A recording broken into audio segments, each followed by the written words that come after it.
That's an easy fix. Fresh this, fresh that, and... Shake. Yes, we're good. Wait, set the... There we go, shake. Aha! Hello, welcome! Hello, Chaos! Look like you made it! How you doing? How goes the shenanigans with the exams and stuff? You coping?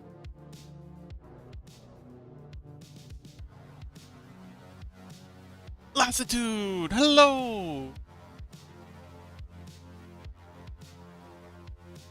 Ellie as always. As always.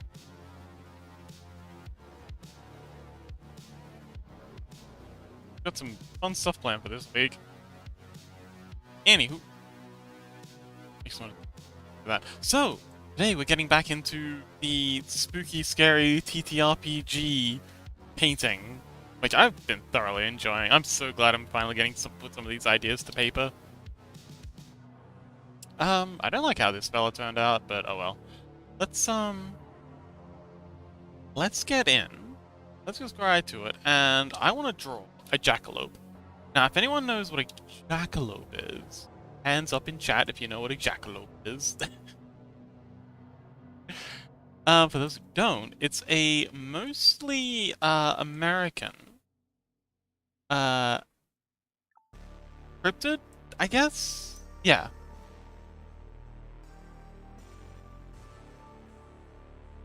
It's kind of like a... Oh, actually, hang on, before I do anything. I've really got to automate this.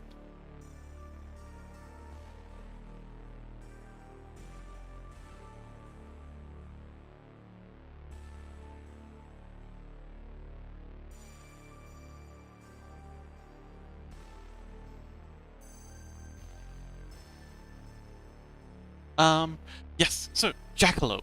It's basically a rabbit with horns. So it's like an American cryptid. The idea is...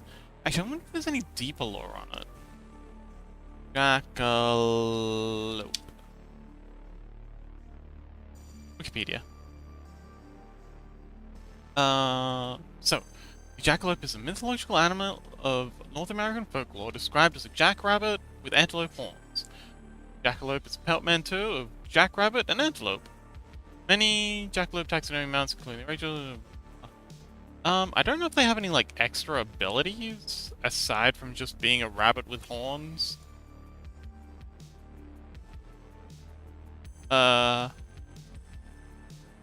Here's some critters. Tails.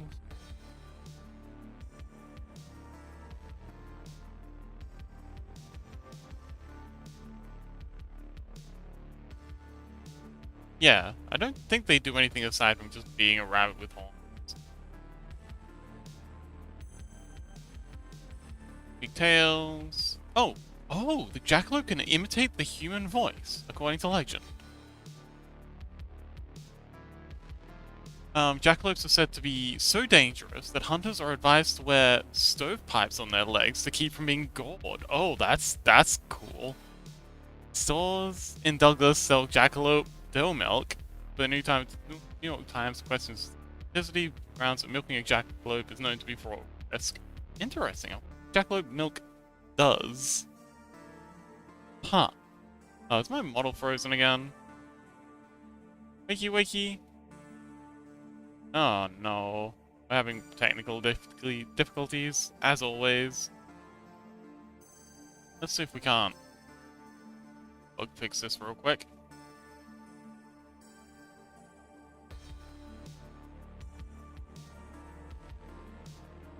No, it's just that my camera died. Oh well. Sometimes it just fixes itself.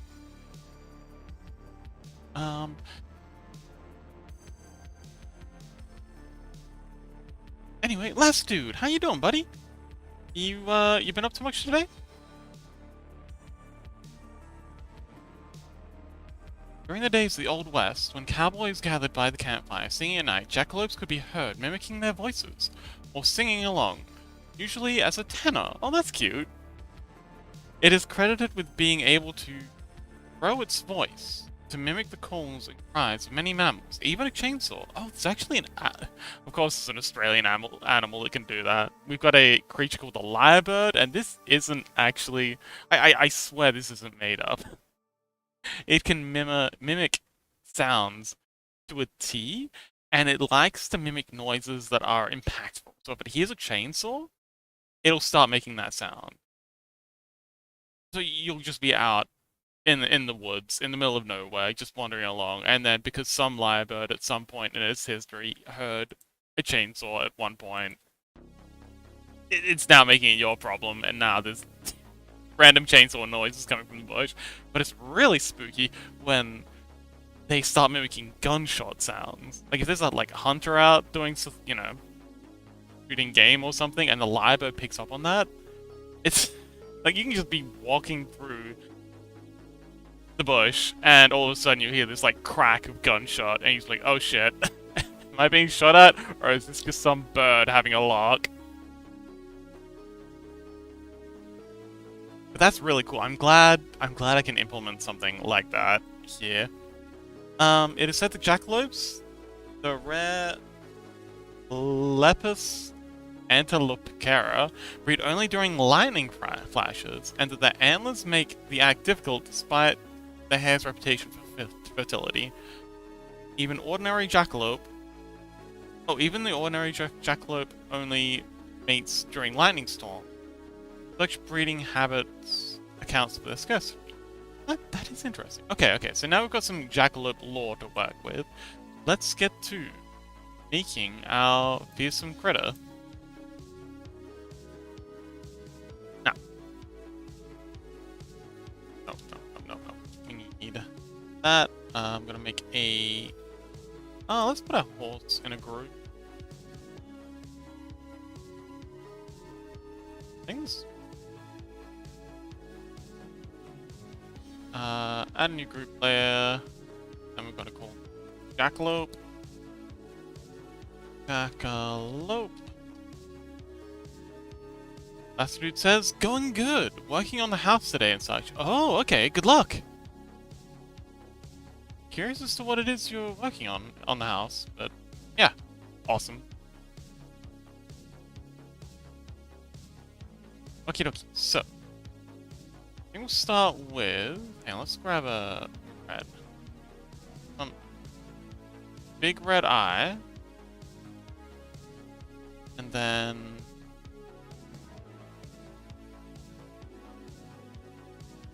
so I've got some pictures of jackalopes on my second screen. It's kind of morbid. I don't want to have them on the main screen because, they're technically tumors and they look quite unsightly.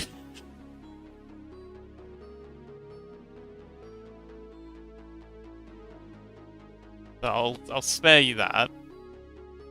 But what we're going to be drawing is going to be a good deal more fun than that. So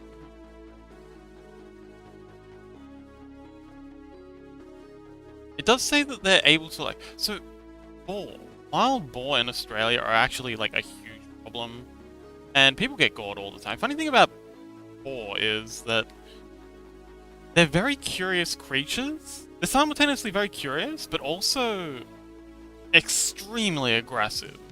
So they'll approach a campsite with curiosity, investigating the smell. But as soon as they realize there's something here, and it could potentially, in some alternate universe, at some point in the present or future, be a threat to them, they just go full-on kill everything mode, and they will gore the crap out of anything that moves. They are horrible creatures, but they are very effective at what they do. Their ability to, even though they're only knee high, maybe upper, mid thigh high at the biggest, their ability to move their heads up and just absolutely lacerate the crap out of your body with their tusks is unparalleled. They are devastating creatures. So I'm thinking something like that would be good for the jackalopes, just to make them something like a low-tier threat. You know, like rats or giant spiders in your typical RPG. You know, sort of like a starting low level, just something I can throw at the players early on, just to give them a little, you know, spice things up a little.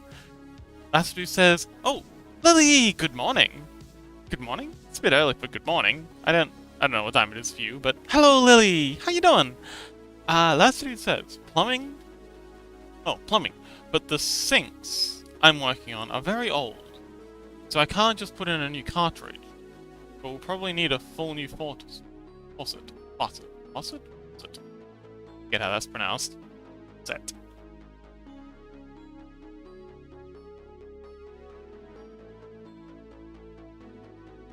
Chaos says, hello, Lily! So yeah, I wanted to have like a fairly thick neck. I'm gonna draw a thin neck for now, because I think it looks cute. So he says, I don't care. I don't want to think, so I just said something. Fair enough. Thinking's hard. I respect that. But how you doing, Lily? I think, ooh, I like this. Okay, so I'm gonna give it like quite long legs. So this isn't a rabbit. It's kind of like a rabbit adjacent. So I don't want to have any quote unquote normal creatures. Oh, you're tired? Dang. You've been busy? I don't want having like normal creatures in this world, quote unquote. So no, there's not gonna be any rabbits, no horses, no cows. Everything's gonna have like a cryptid edge to it. Hence, instead of rabbits, we're gonna have jackalopes all over the place. Instead of actually, I wonder if there's like a carnivorous horse American myth, like the Kelpie or whatever. Like the Kelpies in Europe. How about you? I'm doing well. Thanks for asking. I went for a big long hike on the railway tracks, like a late night hike.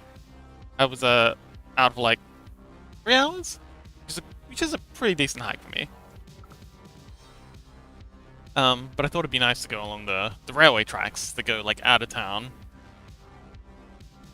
They're abandoned railway tracks, by the way. I'm not in any threat of getting run down. But yeah, I thought it'd be cool to do that ahead of Apocalypse Rails, just to, you know, get in the mood, I guess?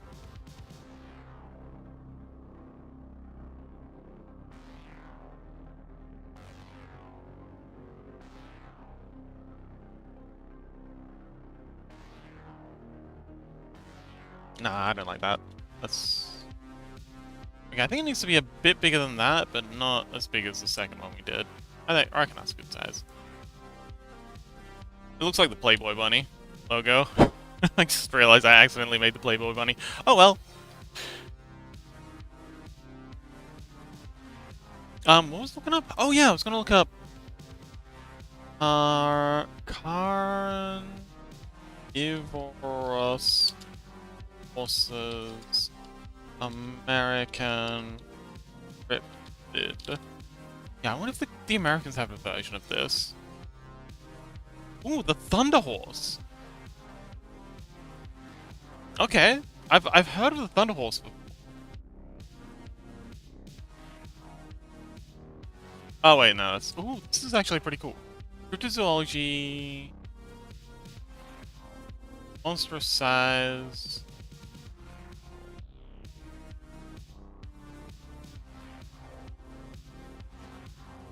Alright, this is just rambling.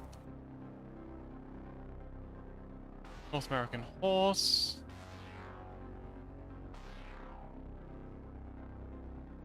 Cryptid archives, nice. Ooh, Knuckly! Knuckly, is that... Wait, that's not the, Acadian... Yeah, that's... yeah. Knuckly could work, though. But I really don't want to import any European myths.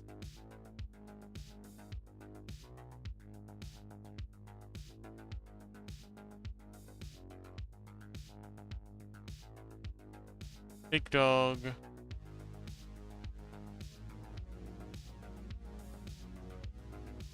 Yeah, horses. Yeah. There's gotta be, like, some myth of, like, carnivorous horse. Lily said, since when do we have a food recipe redeem? I brought it in a little while ago. I think it was me and Chaos that day. Or at that point. Horseman... Horses?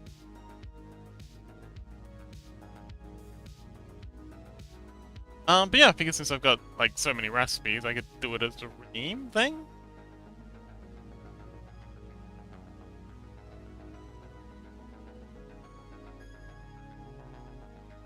Stilt-legged horses. Horses.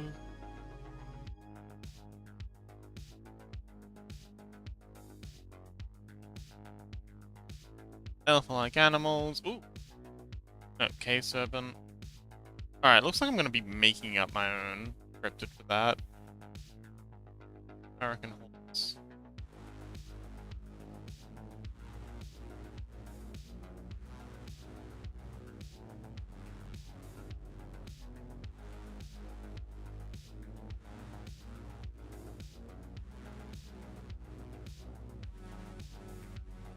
Oh well.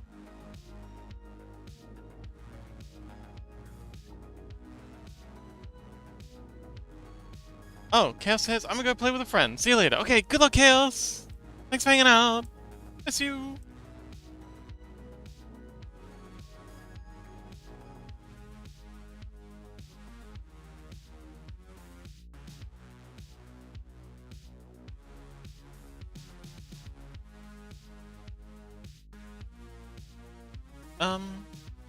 So Lily, what you up to tonight?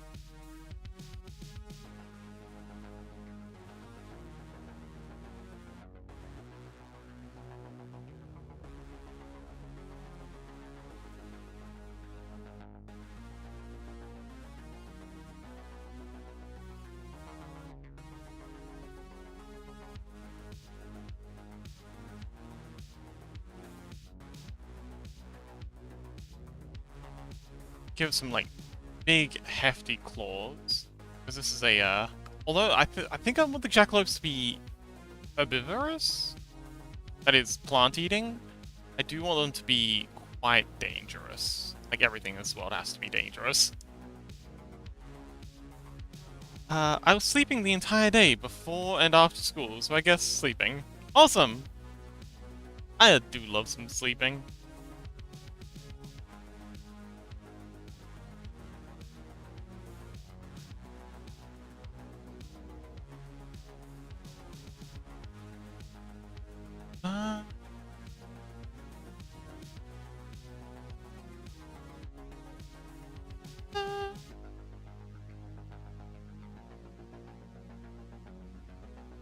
And then let's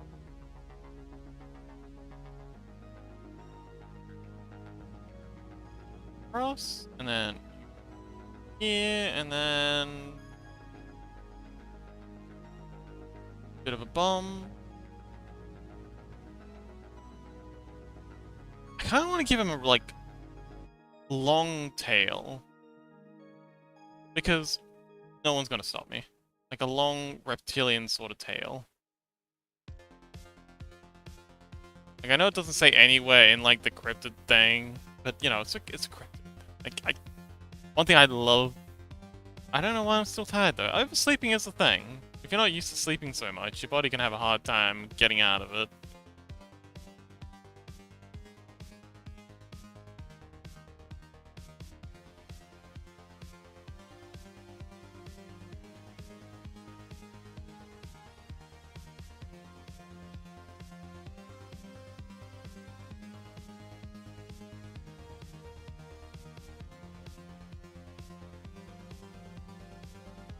But I need to learn my presentation. What'll happen if you don't?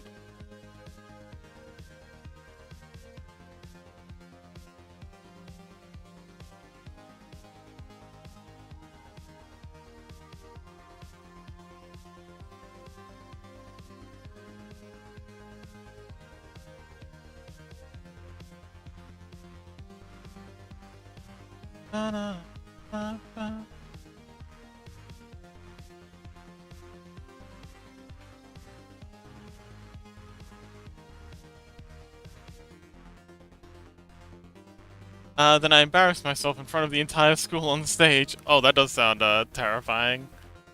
Is there anything I can do to help?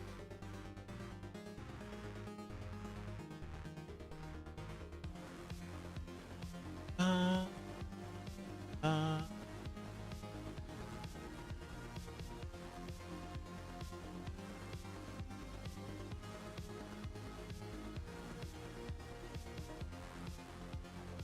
uh,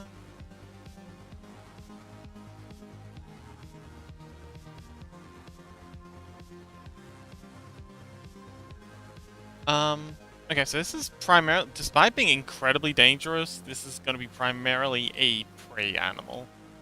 I kind of want it supposed to be very alert, because most prey animals are quite skittish creatures. They gotta be, in order to survive. I want his pose to kind of illustrate that he's ready to go. He's not sticking around. As soon as things get hectic, he'll probably bail. But at the same time, he's still a dangerous little critter. Don't fuck with him. Lily says, I need to translate an entire Spanish text in German. And don't speak one of that language, so no, you can't help. But thanks, Fox. Anytime. And why do you need to translate in German? I thought you were in Japan now. Did you go back to Germany?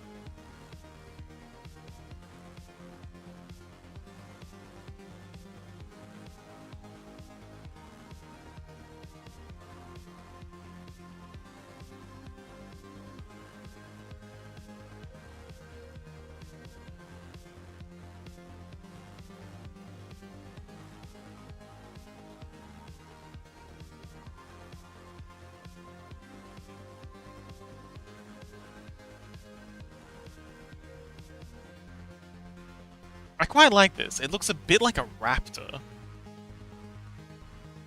Like, it looks almost halfway between a raptor and a rabbit. I also want to have some in here, so we're gonna get started on the because that's kind of the most important part. It's what defines it as a jackalope and not just a strange rabbit. Although a strange rabbit. Yeah, a long time ago already, actually. Oh, okay. I just remember you not being able to take your flight because the cat was ill. How is the cat doing, by the way? Were they feeling any better when you left?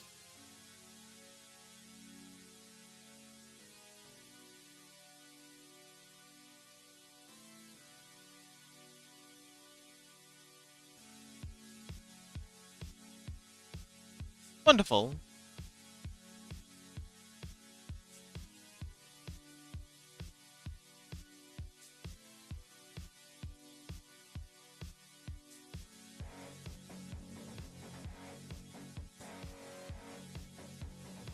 Oh, right. You take the cat with you when you go, don't you?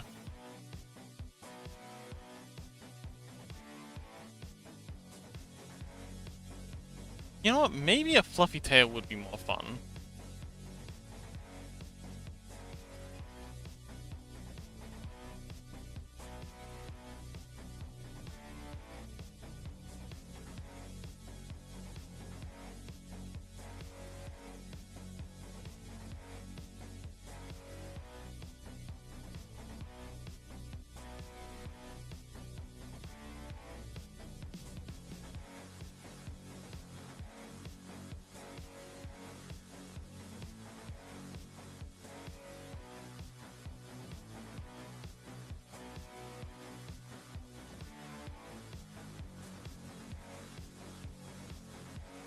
Yeah, I like the idea of getting it to Dale. I go eat or sleep again. Okay, good luck, Lily! Thanks for visiting! Seems like it's gonna be a quiet day. Oh well, that's okay. I don't mind. Good to have a quiet day every now and then, I think.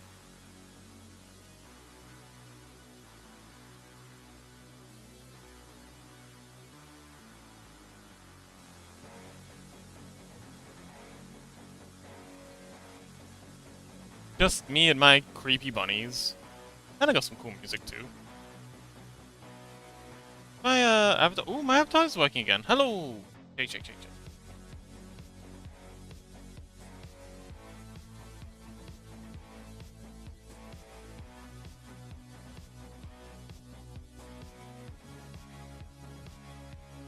Okay, so now we need to do the horns. How do we lay that out?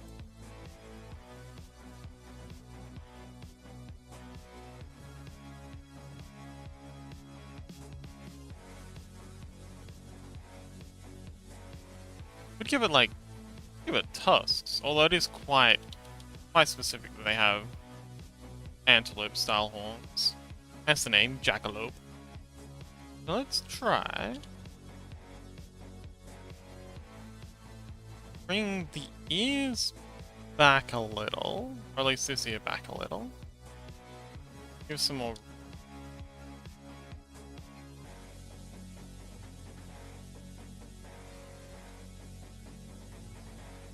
So now the ear dip over here. Let's see if we can squeeze in. So yeah, that apparently they can gore people.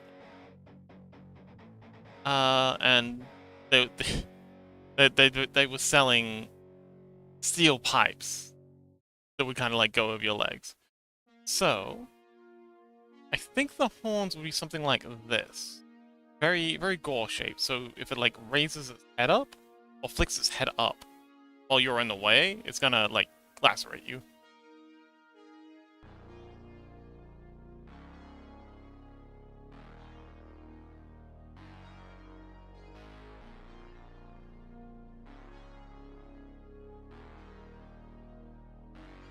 And another set here. So yeah, they're kind of like a pair of boar tusks put on their head.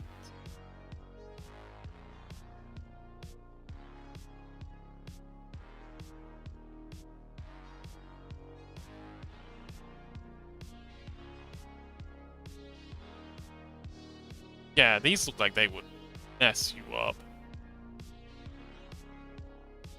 Yeah, I quite like these. Yeah, these are very intimidating. I would not like to get caught in the way of something like this. Probably make them bigger, though? Like, it's a cool start, but I think we can do better. I think this needs to be rooted up.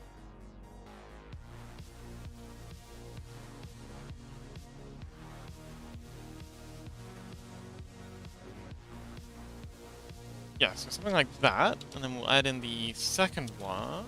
Sorry, the first branch there.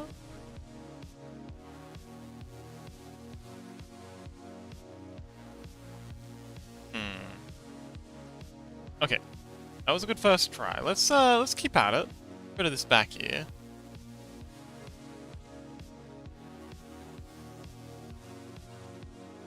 Give it another go.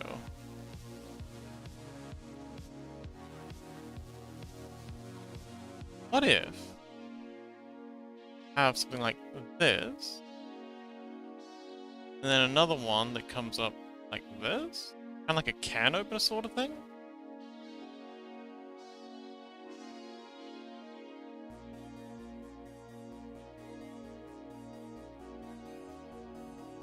I adore the little bit that they imitate human speech. Be an excellent little piece of world building. The players are out, you know, adventuring, doing typical, you know, player things. And then, crown cat, nice cat. Yeah, it's a strange looking dog. It's a jackalope. Do you know much about jackalopes? Oh, below. Jackalope. It's a American mythology cryptid. Yeah, that's the word. It's an American cryptid that apparently was able to mimic human speech.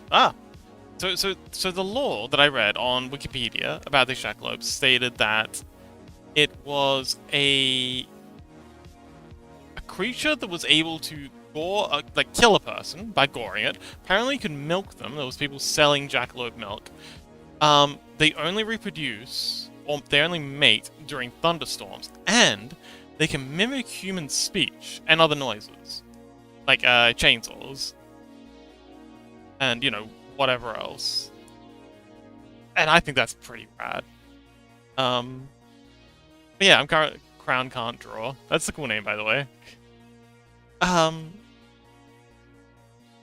but yeah, making a sort of TTRPG world.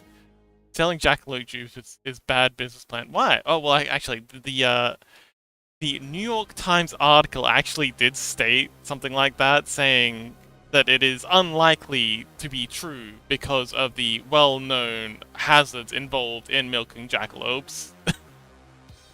So apparently, the New York Times of I don't know what was it, 18th century America agrees with you.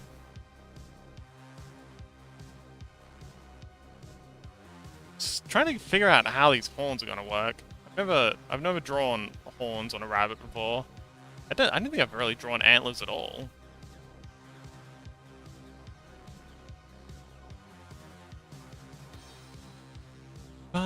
You know what, I'm gonna look up a reference picture of So why do you say selling jackalope juice is a bad business plan? Also, what do you think would be the properties of jackalope juice?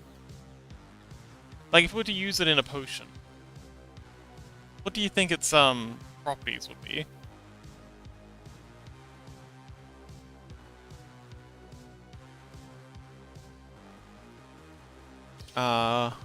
Antlers.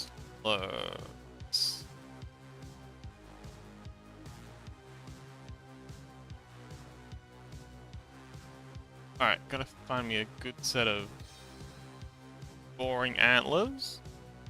Not those. I'm gonna bring this in screen. The SFW. Let's see. Ooh, moose horns could be cool.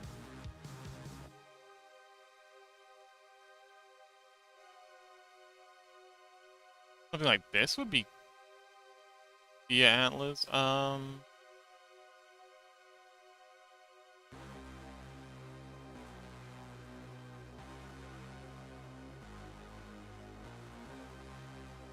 It has to approve your vertical leap, surely. Oh, like the potion in Minecraft. You use rabbit paws to get jump height thing. These look good.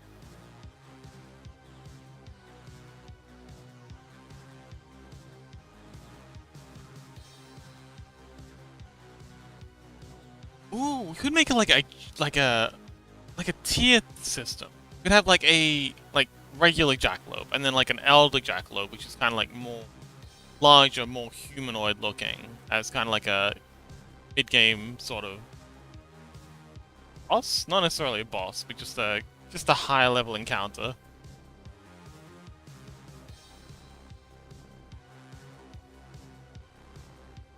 And then we can have different tiers of jackalope.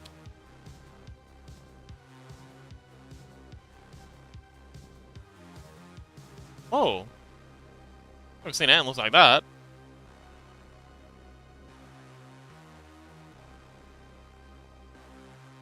Not really seeing any antlers that I really... Ooh! Okay, here we go. This is exactly what I want. This right here. Nailed it. Okay, cool. Pop that back on my second screen. And get a larger version of it. Yes, that's exactly the antler shape I want.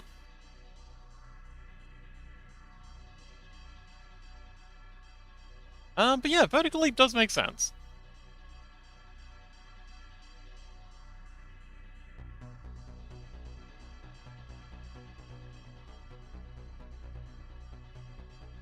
Now, anyway, Crown, how you doing today?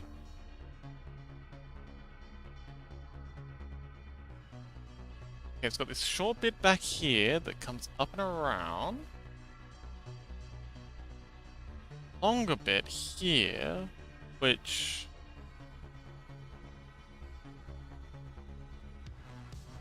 I'm gonna copy this.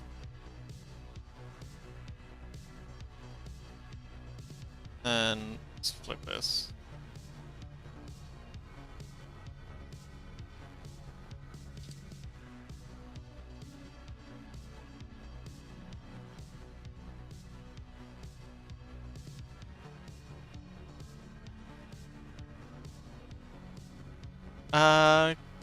Crown says, I have to confess as well, as not being able to draw, I also have limited knowledge when it comes to jackalopes. I don't know if it improves vertical leap. No, look, nobody knows. They're cryptids. We can make up whatever we want. As I was saying before, I was half tempted to give it a lizard tail because, you know, no one could stop us. What are they gonna do? Send in the cryptid police?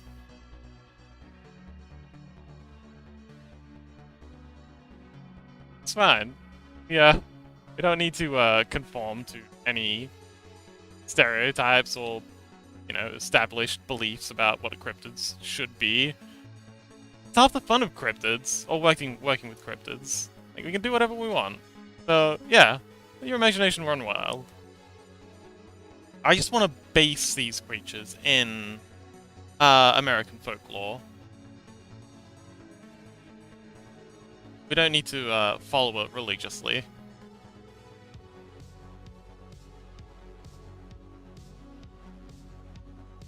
Okay, you come around here. And you know, I'm gonna get rid of this ear entirely. We can draw the ears back in later. I'm pretty good at drawing the ears, I just can't. I'm just struggling with the horns. Up here, back here, and then around. And ooh, this is looking better already. Got a thing here. Oh, up, and here. Very spicy. So let's do this bit first.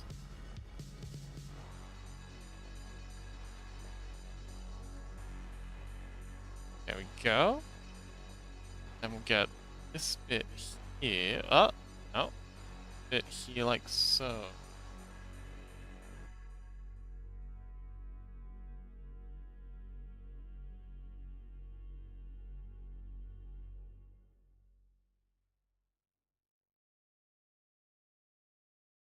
Very nice. How big are they? Can you tame one? So, I was thinking. So according to what I've read on the wiki pages, etc., um, they are about the size of like a regular rabbit, or possibly a good deal larger. So, you know, we're talking, I guess the max we could canonically make them is like large dog size. They can apparently bore a human to death with their antlers quite easily. So, yeah, I presume they'd have to be fed, like, at least as big as a boar in order to manage that. But I was thinking we could also have, like, you know, our own sort of expanded canon of elder jackalopes, and they'd be a bit bigger than regular jackalopes. And we can make those as large as we like. I do have an idea of, like, hound horses, like carnivorous horses that people are riding around on. Horsehound, dog horses. They're kind of like hybrids between. Yeah, yeah, like if canines took a similar evolutionary path to and filled the that evolutionary niche instead of what horses did, and then were domesticated in the same way as horses and dogs at the same time.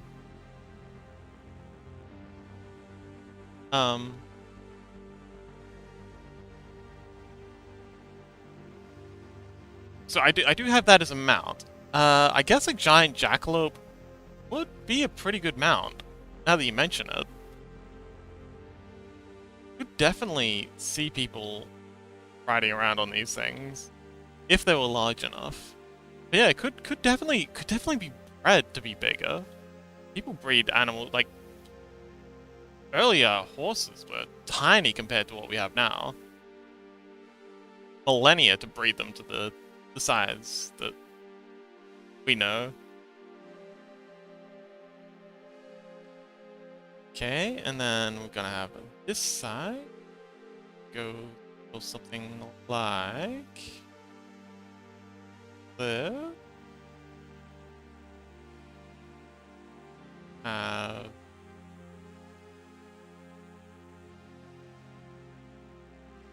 side come so around like so, up and up.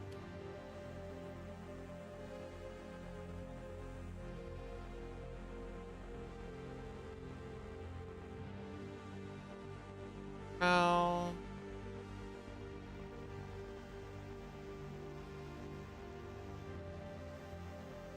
So...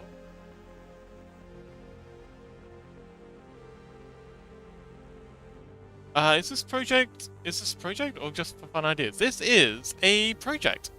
So, I've been working on a TTRPG. For the more TTRPG is like a tabletop role-playing game. Think like your Dark Souls, Dungeons and Dragons kind of thing. Everyone knows Dungeons and Dragons, but this is based off of Mörk Borg, kind of like a Swedish death metal sort of thing. It's the campaign I've been working on. But one idea I've had rattling around in my head for the longest time is a universe that's set in sort of like a death metal inspired Civil War era America. Where, you know, it's all about the cryptids, it's all about the yeah, so think The Witcher 3 plus Red Dead Redemption. Just smash those two things together and have the whole thing done in sort of like a very comic book Berserk style. And then make that into a tabletop role-playing game with like classes and stats and monster manuals and all that good stuff. But yeah, that's the project. Oh, and the title is, I should probably write this down somewhere. Apocalypse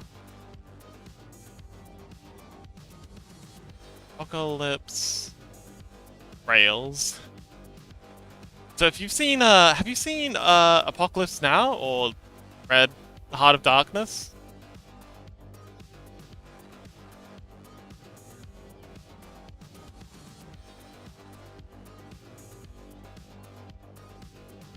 By any chance? It's okay if you haven't. Not many people have. Which is unfortunate, because fantastic film, and also fantastic. Ah, Apocalypse. So Apocalypse Now is about. So, yeah, Apocalypse Now is about the CIA agent going upriver on a boat, and dealing with all these horrible. It's based off the Heart of Darkness book, which is about going upriver on a boat in the Congo, and just like, you know, stopping at various places and witnessing horrible human atrocities. Well, this is kind of like that, except replace the river with a railway track, and replace the boat with a train. So the idea is there's been this massive civil war, kind of designed to mirror the American Civil War, and it's just completely devastated the entire country, and the players are doing sort of like a Death Stranding kind of thing, where they're starting at, you know, fantasy New York, and taking their locomotive across the country, reconnecting all these various towns, and, you know, reconnecting America after the war. And they're dealing with all these horrible cryptids, these rogue army groups, bandits, raiders, all the cowboy stuff. And yeah, just but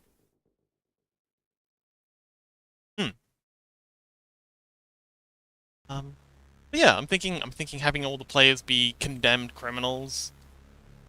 So the idea is that, you know, they can either choose death or the Apocalypse Rails, or help crew the Apocalypse Rails project.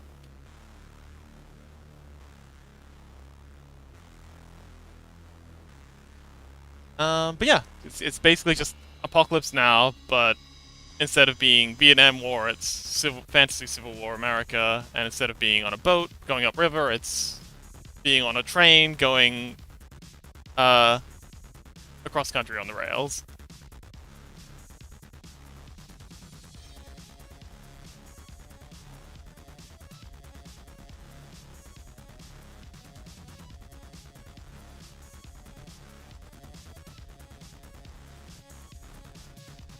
And yeah, I'm just making some little critters. Just getting really just getting warmed up. I've been having this idea rattling around in my head for a long time. Never had a chance to get it out, and I thought, well, why not do it on stream? See, this way at least I can get it out of my head, so it's not driving me insane. There we go. That looks pretty good. All right, let's give it the give it some shading.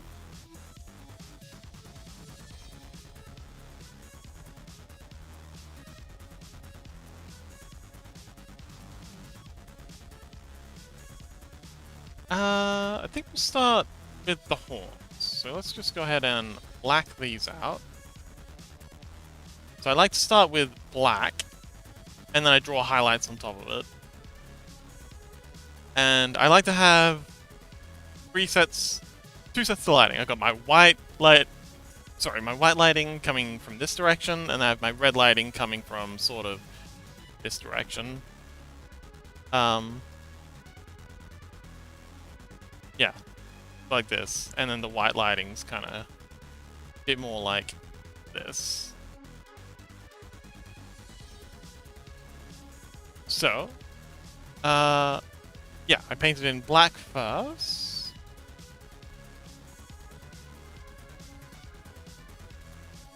But yeah, Crown, how you doing today?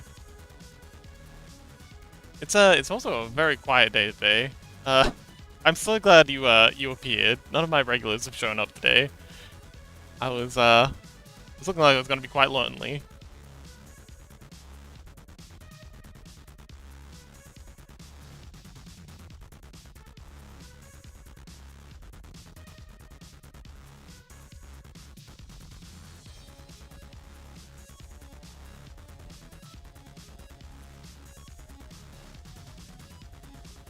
Crown says, I'm doing good, thanks. Just watching some art before starting myself. Oh, wait, starting yourself? I thought you said, oh, are you learning to draw? I remember you saying that you don't know how.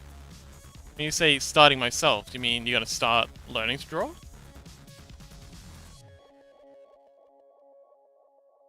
And my day's been pretty good. I went for a long hike along some railway tracks just outside my town. Abandoned railway tracks. Hopefully get in the mood. And it was nice. I do like hiking.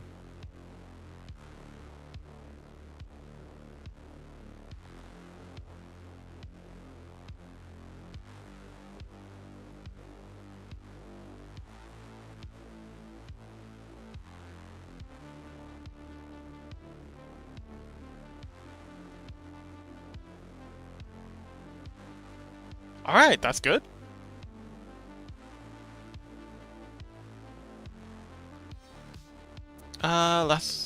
Sorry, Crown says, I'm learning, yeah, I'm still terrible, but it's fun. Going to do some warm-ups, and then back to grinding some forms and perspectives. Oh, you're taking this very seriously. Excellent.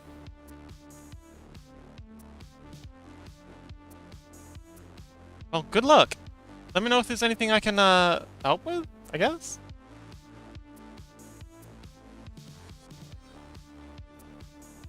Or anything you'd like to, I don't know.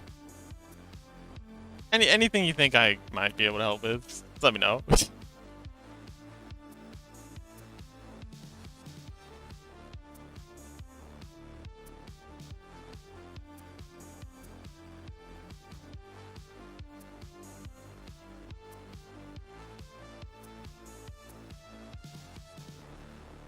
Okay, that looks pretty good.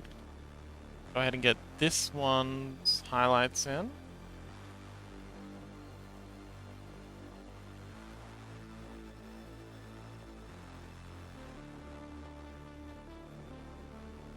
This needs to be a bit thicker down here. Crown says, I will do, thank you.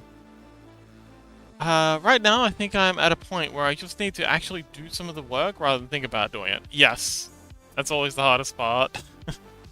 Getting started. Well, maybe we could study hall it. I find I get a lot more motivated when I have someone to, what is it called? Body double with.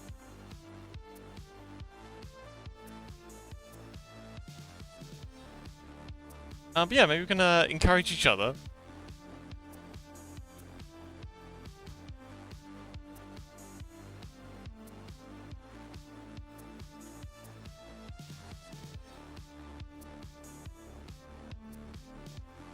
Alright, so that's that, and we'll add a bit of red here. Not a lot, because this is high up, and I want to keep most of the red lighting to be the lower parts. Just a bit. Ooh, that's looking awesome already. Okay, so. Whoa, those turned out so well.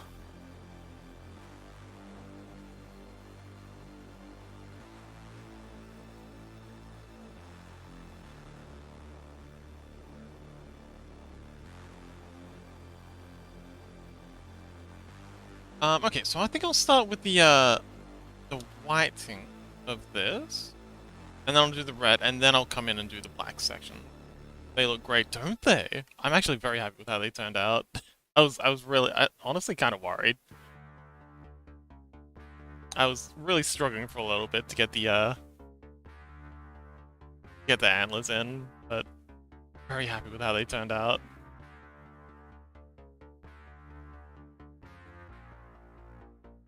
Bow. Ba, ba.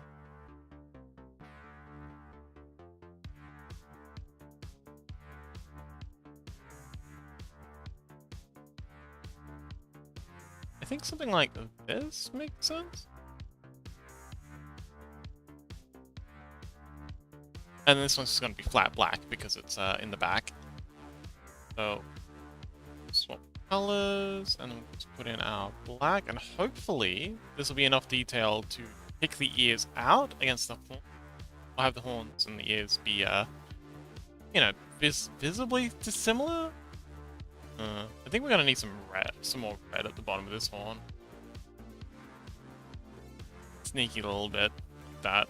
Even though the light, there's no way the light's going to be hitting there, I just gotta sneak it in. Just because we need that extra differentiation?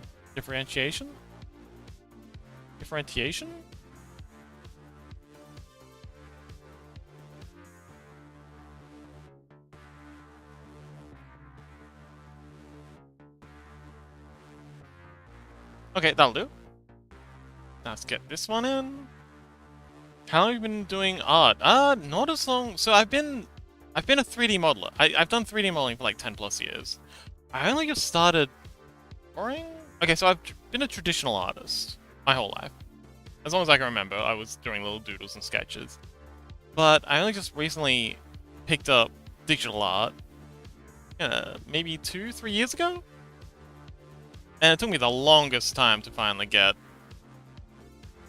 my head around painting with a tablet.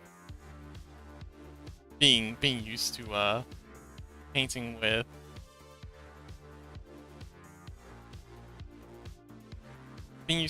with pencils so long.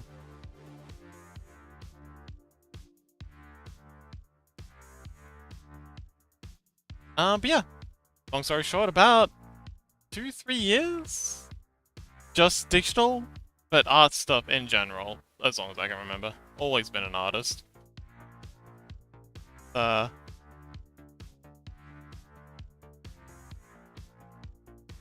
Just something I've always done. Like a fish swims.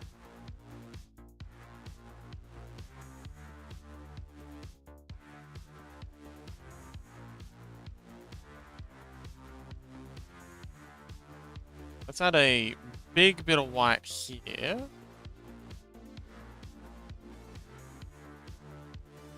And then have a bit that comes down here. Yeah. Bit that comes down here. Kind of like follows the jawline a little.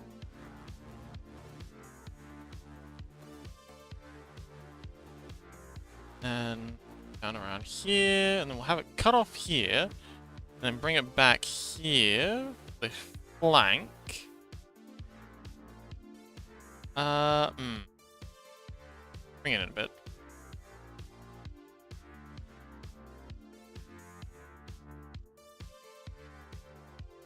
I don't know why I'm putting this here, it just looks interesting.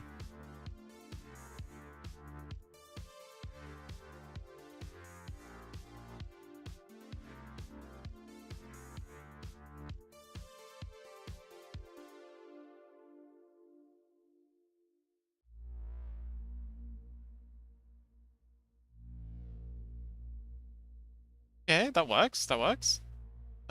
Fill in the black. But yes, I'm going for like a very heavy comic style. This is kind of like a. It's been painted in, like as if it was painted in a comic, but you know, it's gonna be played on like tabletop. As previously mentioned, this is for a tabletop. I want these all to be critters that can be kind of like put onto like little cards or printed out onto little cards and then placed on like little stands. They can be moved around on the tabletop. We've done this mostly with a tabletop simulator, which has been great. I love tabletop simulator. You can actually like do dice rolls and stuff and have little figures around the place. I've made maps, a couple of maps already. If you're interested in seeing some previous work. Do I have any of my open recent? No. Until someone gets mad and flips the table.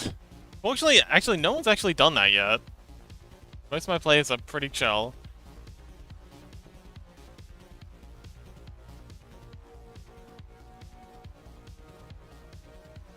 Ooh, very spooky. Ooh, he looks very intimidating. Let's see if we can find one of the previous maps, because I'm pretty proud of these.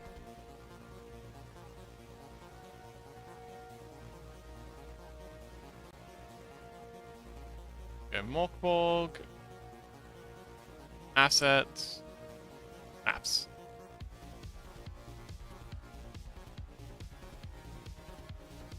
And we'll save this just in case it crashes. It's been known to do so.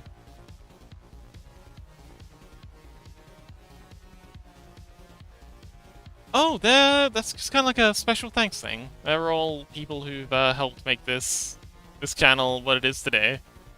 You know, just kind of like people I'm appreciative of.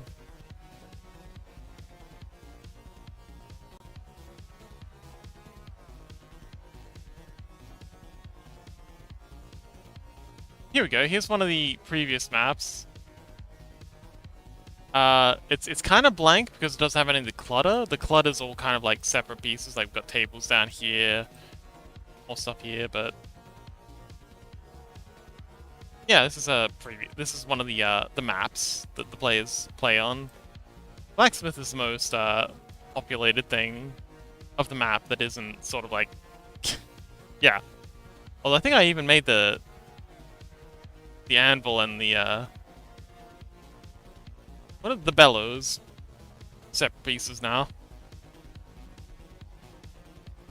No. So this isn't for D&D. Mörk Borg is a space system. So rather than like being able to move X number of tiles, you're moving from room. And you know, if you want to move from, say, this room here to this room here, you'd first move to this corridor, and then you'd move like spend one turn moving this corridor, and then another turn moving into this room.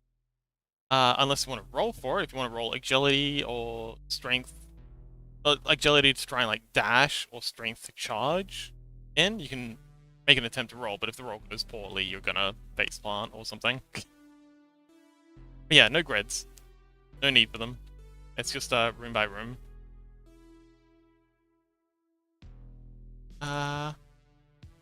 Oh, here's the halfway in. This is the first map that we played on.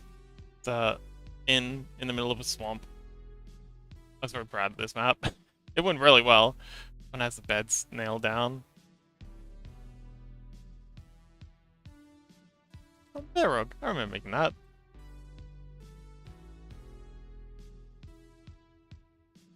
But yeah, it's kind of like moving from room to room and location to location. So the player might say, okay, I'm going to move from down here, I'm going to move up to this tree, and then move over to that tree. And then, you know, I'm going to move from here and try and cross the river to get over to here, and that'd be another move. But yeah, no grids. Have you played any TTRPGs before? Chrissy, welcome back! Hey! Oh, sorry, Chompy! Still getting used to the new name. We're working on a jackalope for the TTRPG. The Apocalypse Rails one. Sorry, the Mörk Borg one's on pause because I'm just very happy to be able to work on this.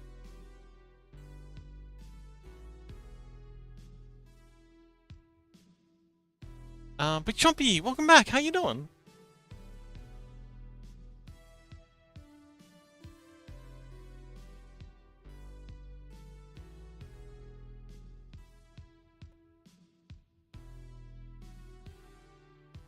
Mörk Borg will continue in like 3 years now. Sorry. I know. I'm bad. I'm a bad fox and I should feel bad.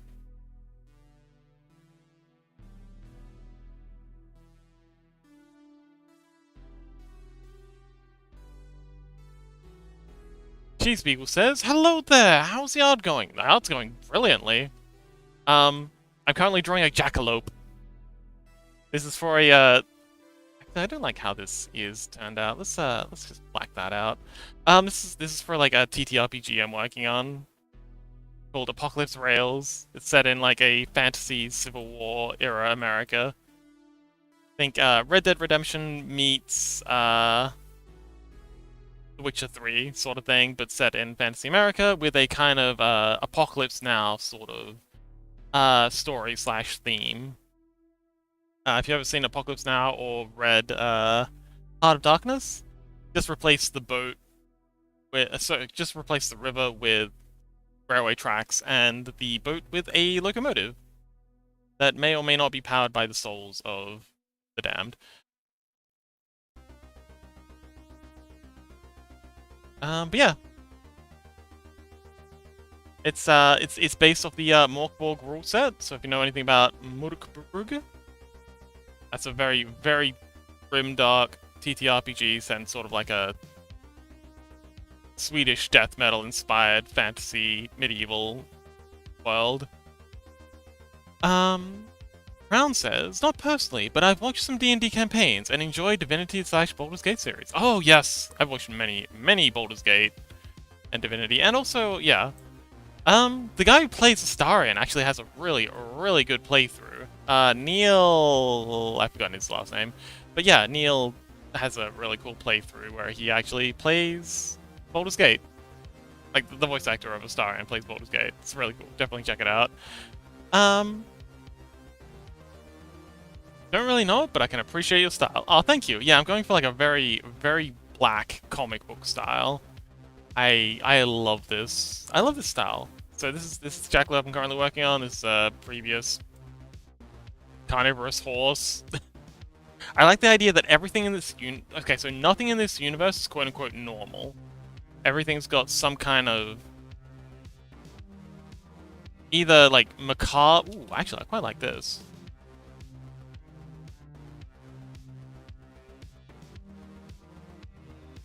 Oh, I like this much better. Let's get rid of this and this. Yeah, that looks much cooler. Yummy, welcome. Hey, you got the jackalope? Yes, and okay, so I did some reading on jackalopes on the Wikipedia page, and they're actually pretty freaking interesting. So we have a creature here in Australia called the lyrebird, and it is the most quintessential Australian animal. It does two things. One, it hoards blue objects obsessively. Like, if it sees something blue, it will steal it. It will make it its life's mission to deprive you of this object because it needs it, and it needs it now. And they festoon their nests with it. The male ones will steal all these blue objects, collect them, and place them around their nests because they like to decorate their nests to attract mates. And the lyrebird, yes. But okay, so you already know about the mirror. Okay, so they do this thing where if they hear a noise, they'll start replicating it, and this can be very awkward if they hear something like a chainsaw or, God forbid, a gunshot, because you'll just be walking through the bush, minding your own business, and all of a sudden there'll just be like gunfire randomly going off. Just because, like, a couple of years ago, some hunter was shooting, and the lyrebird thought, "Oh, that's a cool sound. I'm going to use that." But apparently jackalopes do the same thing, which got me really, really excited because awesome, I can bring in some like IRL Australian lore into this fantasy universe. And another thing, very odd, they only mate during thunderstorm, which is apparently what accounts for their rare numbers in our universe. So I'm thinking if this is like a world where thunderstorm, like because there's been like the Civil War, and there's been like all these cannons and gunfire going off like regularly in this world for a long period. Like in this universe, the Civil War goes much longer.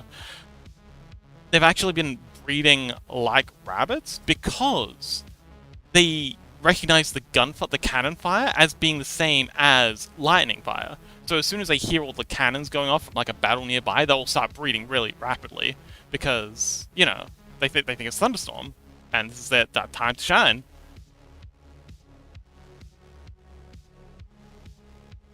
Yeah, it's all kind of like it's all coming together.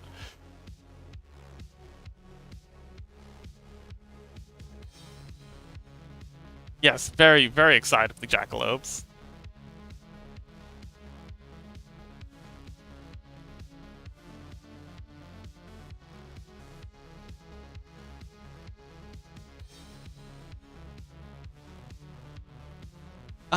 What else? Oh, apparently they can gore a person to death. Apparently they're really dangerous, and there was a New York Times article investigating supposed someone who was supposedly selling jackalope milk. But the conclusion the article came to was that this is highly improbable to be actual jackalope milk because of the well-known fact that jackalopes are notoriously dangerous creatures, and milking one would be almost impossible. Not that it's ridiculous because jackalopes don't exist, just because they're too dangerous to milk. So, I thought that was pretty cool. But yes, Yemi, how you doing?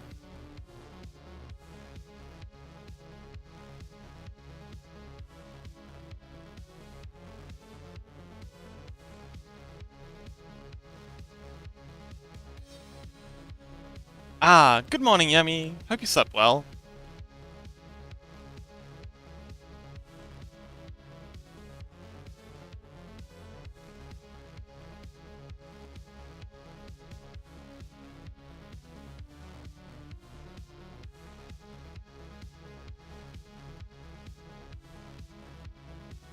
I did? Wonderful!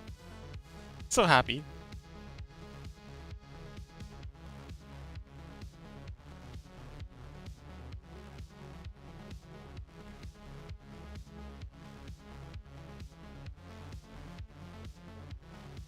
Um, yeah, I've been trying to find an American version of like the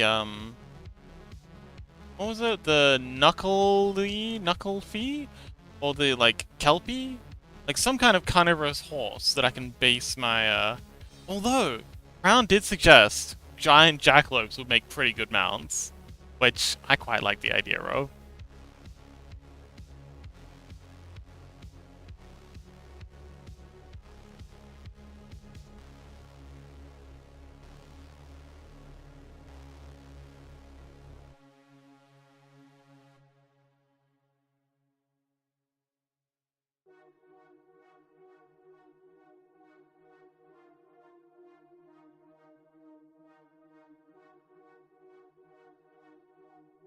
But yeah, this got like I read some things about a thunder horse. I don't know if that's I gotta do some more reading on it. But have you ever heard of the thunder horse, Yami?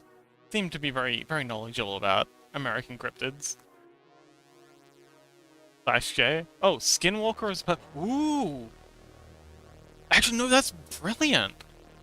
It would be nice to have a like a not a Doulahan. What's the shape-shifting race in D&D? Doppelganger? It starts with a D.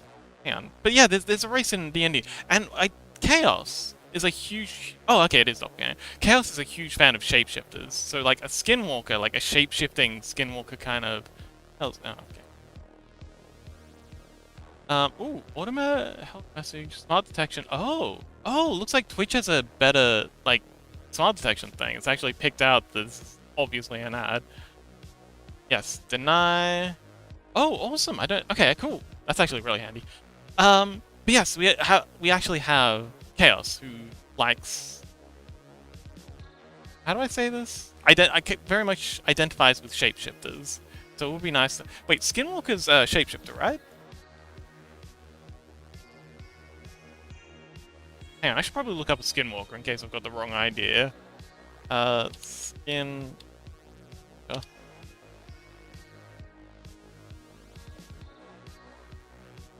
Oh, okay. Actually, a dog, but not really a dog. Okay, so it's just well. Okay, so in the Mörk Borg campaign, we actually have two dog So we've got a dog-human hybrid creature. The Earthwalker. That's actually Rissy. And then we've got another person who's a shapeshifter, who can shapeshift into a skinned dog wolf creature. It is okay. Skinwalker is a type of harmful witch who has the ability to turn into possessors or disguise themselves as animals. Oh, this would be an excellent like analogy for the druid. So any players who are coming from like D&D who like playing as druids, this would be an excellent like Western Grimdark version of that. Oh yeah, definitely. Skinwalker sounds like a fantastic class.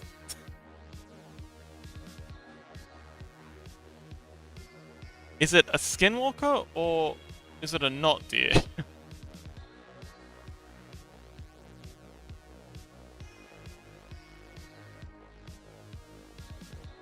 But yes, once I've cut my teeth a little, so to speak, on drawing some critters, I do want to get into the characters. I had a go at drawing a gunslinger. It's not turning out well. I'm gonna come back to that when I've warmed up a bit more.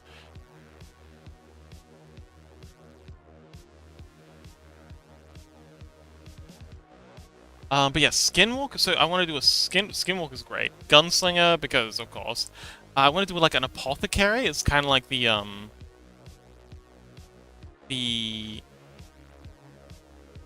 potion brewing kind of thing. Just give him like one of those old beak masks and a the plague doctor. Yeah, plague doctor sort of vibe.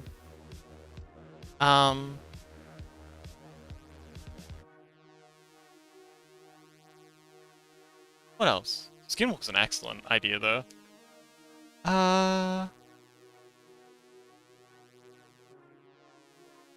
Okay, and then we're just gonna be a whole. Oops, I'll leave the black in here. Yeah, so like a bounty hunter.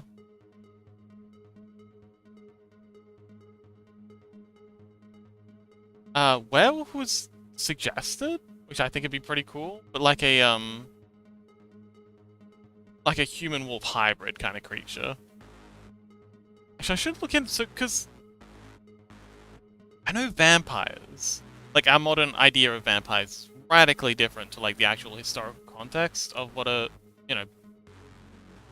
people who are the origin of the myth, like the urban legend version of what a vampire is very. Oh, Ike! Hello, Ike! It's very, very different from the actual historical myth of what a vampire is. I'm curious if there's something similar going on with werewolves, and if I can like leverage that to have something a bit more interesting. Oh dear, what in the plush? It's a jackalope!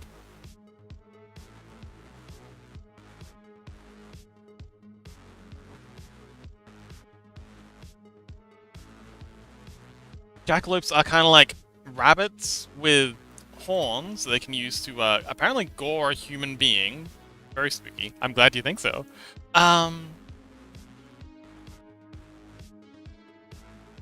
That are able to mimic sounds that they've heard, kind of like a lyrebird, which is an Australian animal because of course it is.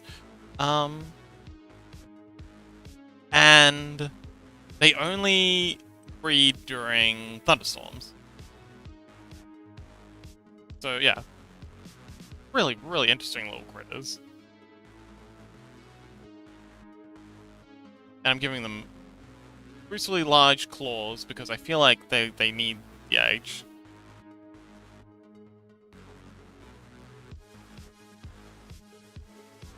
But yes, again, I don't want any quote-unquote normal animals in this universe. Everything's got to be spooky, scary, creepy critters. Like the horses are carnivorous. Even like the small game like rabbits, jackalopes. So they're coming with these huge. They can absolutely use to disembowel you. Everything needs kind of like a cryptid edge to it. Yeah, what you up to? Like, how are the exams going? Carnivorous beasts? Ooh. Okay. Yeah, we could definitely do carnivorous beasts. I'll have to find some American folklore basis for it though. Because I want everything to have some sort of basis in American folklore. Because, as I said last stream, the Europeans have their folklore done to death. Like, every fantasy game has goblins, it has trolls, it has ogres, orcs. Like, we've seen enough of that. I really want to bring some of the American folklore to light. Lily says, "Yummy, Uncle Ike, hi! Welcome back, Lily! Did you get something to eat?"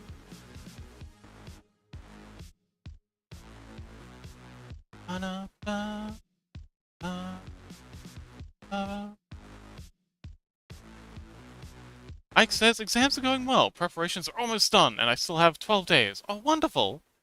You getting on it?"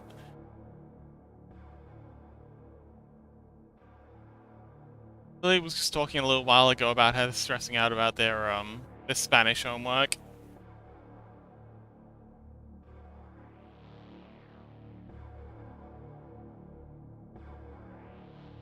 Okay, let's do some highlights on that tail. Emo battle.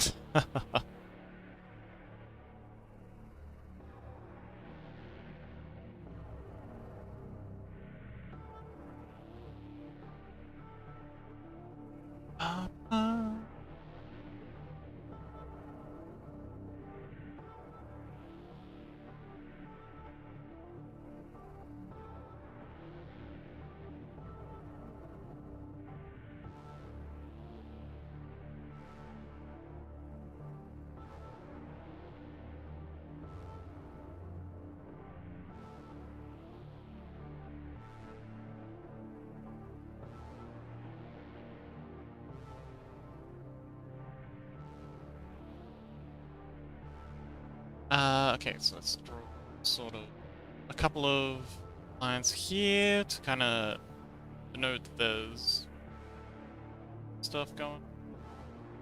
And then a couple down here.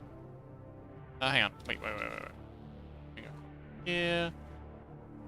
Going up. Oh, look. Whoa! Alright. There's our jackalope. How did you like that? I think he needs a bit of white here.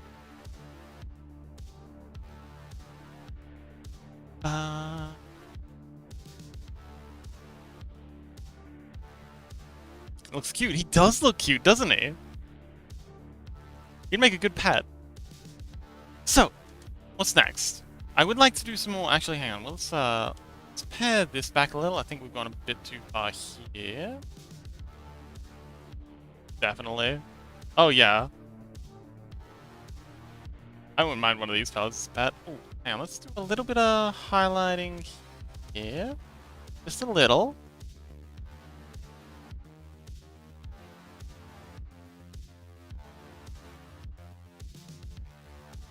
My new pet. I kidnap him. Okay.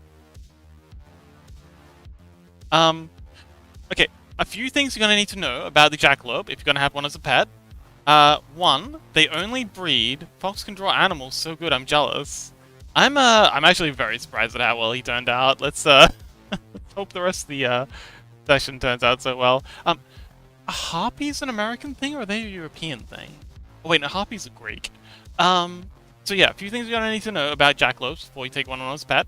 They only mate during thunderstorms, although in this universe you can simulate the effect with cannon fire. Um, Apparently explosions and cannon fire and that sort of thing makes them horny. Uh, they are able to perfectly mimic human speech if they hear it, so kind of like a parrot or a lyrebird, which is cool. And they are perfectly capable of disemboweling and killing a human using their antlers. They're very, very dangerous.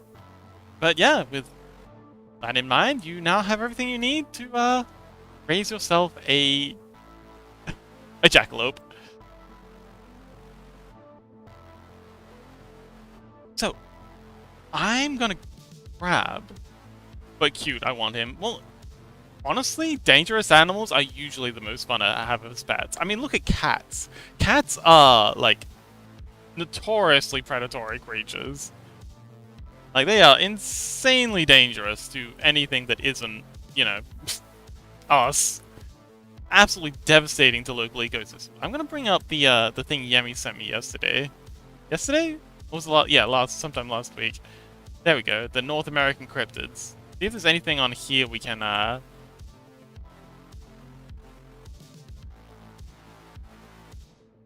use for inspiration.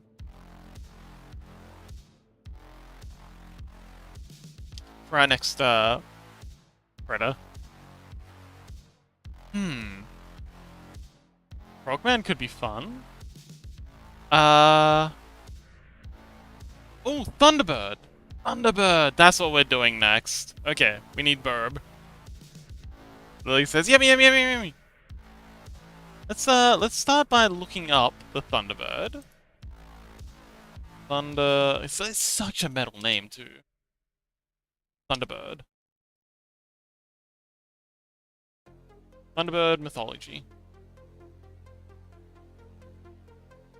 Lily says, I know you have much emotes, so emo battle? The Thunderbird is a mythological bird-like spirit in North American indigenous peoples and culture. It's considered a supernatural being of power and strength. Frequently depicted in art and oral histories. Okay. Description. Thunderbird is said to create thunder by flapping its wings. That's cool.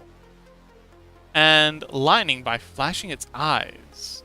Across cultures, Thunderbirds are generally depicted as birds of prey or hybrids of humans. Hybrids of human birds. Okay, so we can do harpies. Thunderbirds are often viewed as protectors, sometimes intervening on people's behalf, but expecting veneration, prayers, and gifts. Ooh, they can collect things like lyrebirds. Can't do it on Discord.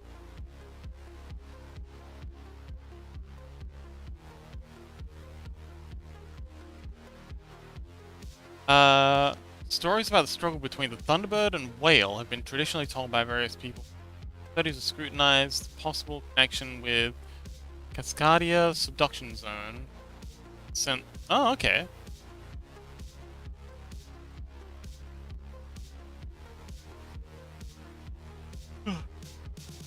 In Algonquian mythology. What's that? Oh, cool. Underwater panther? Oh, that'd be cool too. Controls the upper world, while the underworld is governed by the underwater panther. Oh, okay. Or the great horned serpent.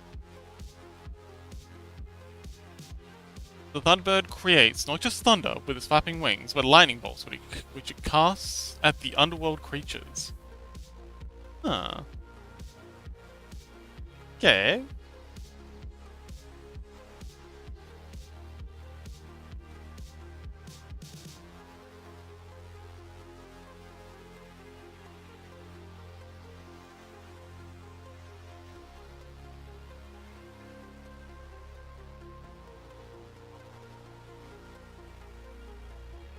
Luke says, I don't understand, but wow. So I'm trying to come up with, like, inspiration for possible creatures we could have in our world based off of, American mythology.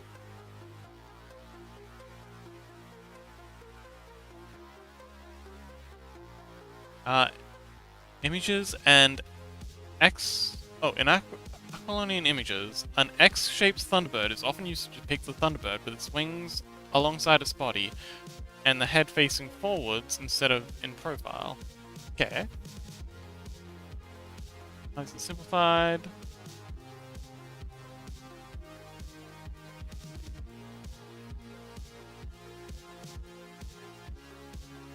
Okay, well having the Thunderbird as an apex predator would be cool.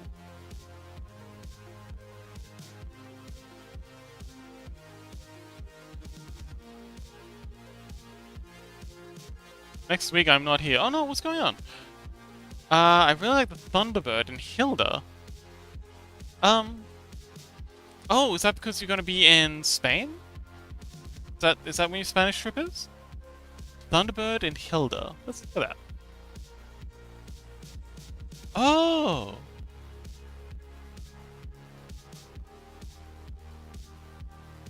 Oops. Ah. Well, you'll be back soon. We'll miss you too, Lily. Don't worry. Ah, okay. Is this the Thunderbird? That would make an excellent mount.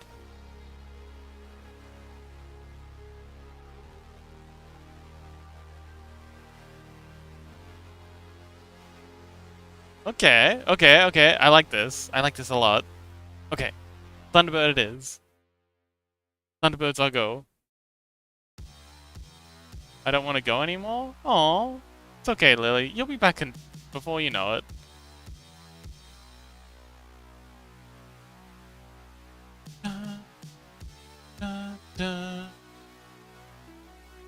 I should post the music we're listening to. And I'll hold on to that as well. Ba ba ba ba ba.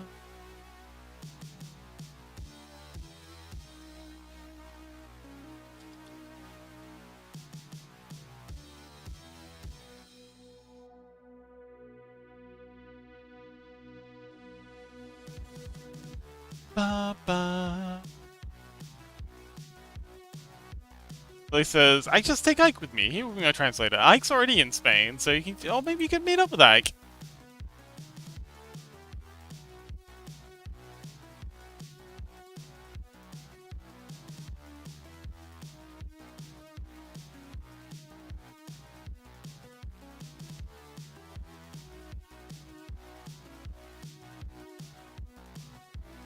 Pretty sure Ike's in Spain. I don't even know him. Okay. Sorry. Ba, ba, ba, ba. Ba, ba, ba, ba. So the descriptions on Thunderbirds, from what I read, seem to be very sporadic. As is often the case with oral history-based mythology. As soon as you start writing stuff down, stuff becomes concrete, and it's hard to be creative. When it comes to oral history, so you get this a lot with Viking mythology too, because a lot of their stuff was just oral, mostly told through songs. Did I say history? Mythology. A lot of their mythology was told songs and, you know, epics. There's a lot of variation between what each artist kind of like comes up with. And it seems like you get that a lot with Native American histories as well.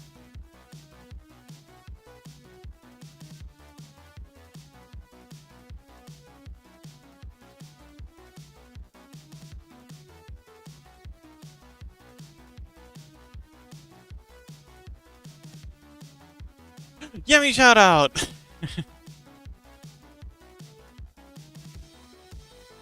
Still haven't forgotten about you, Yummy.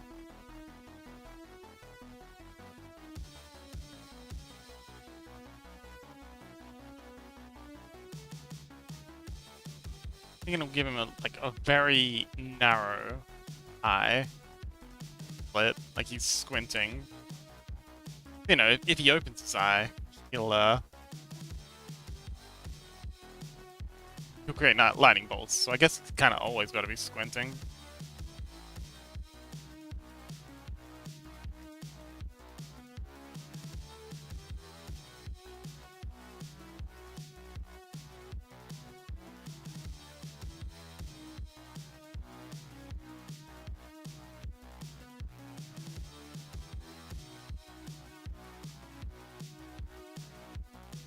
He's a bit scary, isn't he?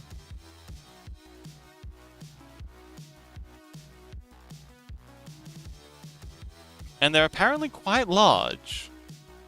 So again, might make for a good mount for the players. I'm gonna kind of basis of some Australian animals. So the lyrebird has this wonderful long tail plume. It's almost like a tail.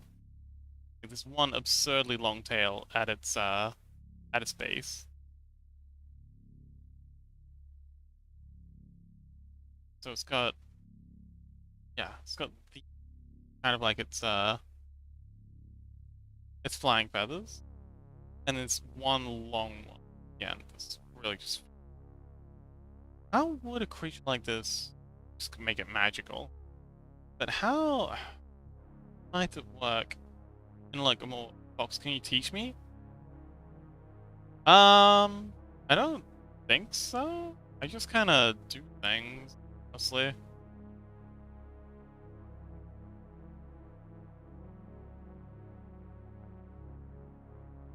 Like, I have no idea what I'm doing. Sometimes it works. I can try.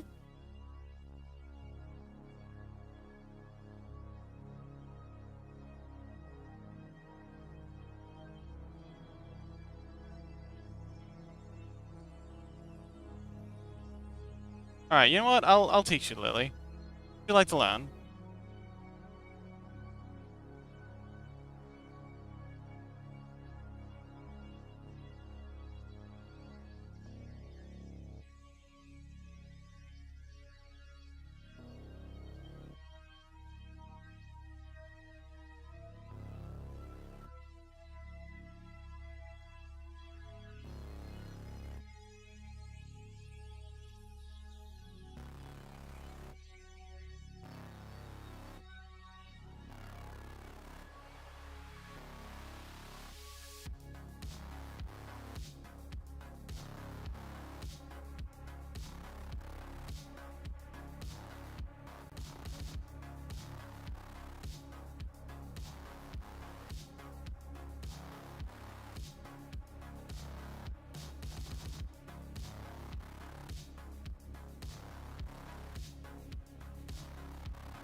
Some like head plumes?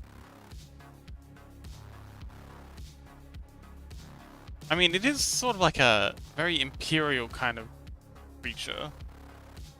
I feel like a crown of suit it pretty well.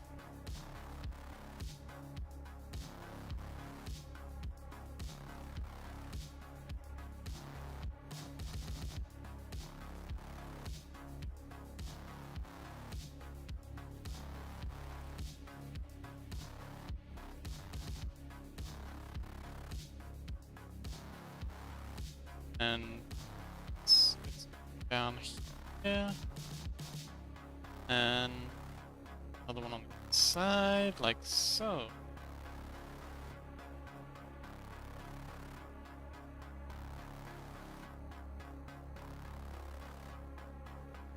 I think maybe like, oh, looks like a Pokemon. Does it? I mean, I guess it kind of is. It's basically a Pokemon, yeah. It's a giant Thunderbird. How much more Pokemon can you get?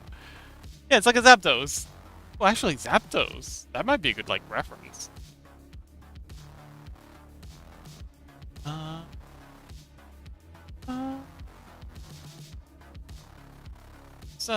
Let's rough up his chest a bit.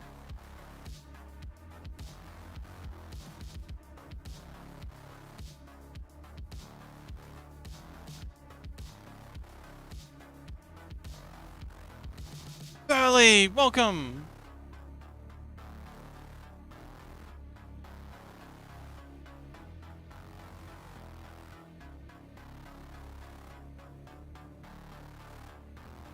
What if we gave it...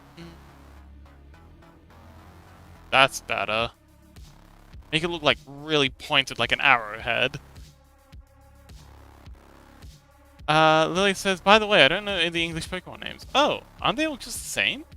I always just assumed they were the same. Um, Zapdos. That's the one I'm talking about. Electric Pokemon. Oh, wait, there's new types of Zapdos? Legendary Pokemon?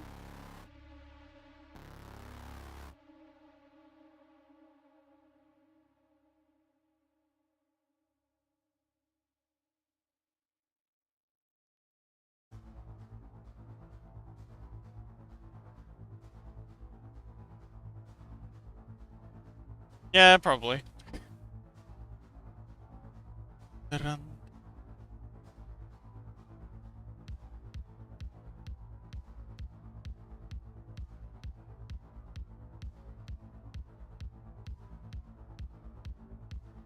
It would be fun for people to keep Thunderbirds as kind of like livestock. Like instead of chickens, they're keeping these explosive birds. How would it work though? Like thunder. They could be explosive.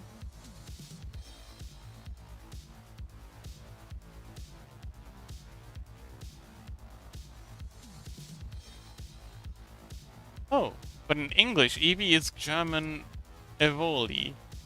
Oh, okay.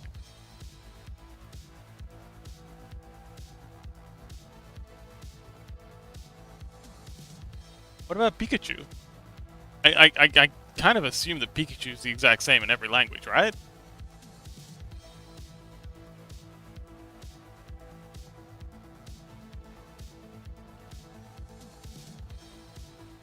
By the way, 10 out of 10, you said it perfect. Yay! Let's go! Pikachu. Yemi says, still thinking about it? I need to work on commissions too. Ah. Yes, Yemi's very busy these days. Good luck with the commissions, Yemi!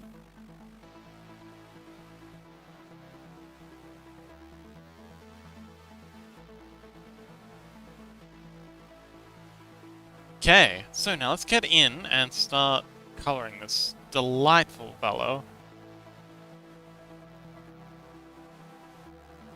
So we'll give some underlighting for the jaw. Oh, I like the idea of him having a like, or her, it having a really thick jaw. Extra thick.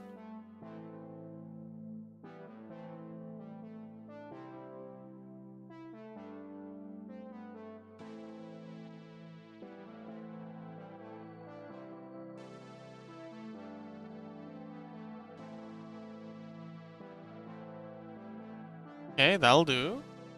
Alright, let's add in the black now. Oh, Geodude is Kleinstein.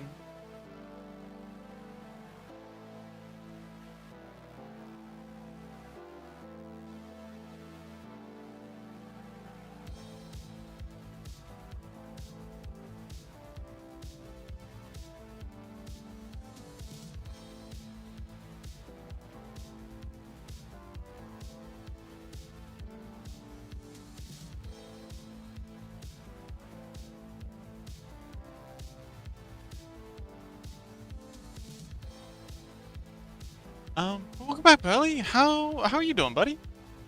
The German names are bad, I know. Of course they are. All German names are bad.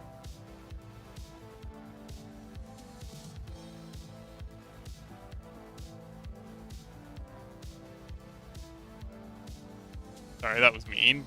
I'm sure there are some good German names. Somewhere.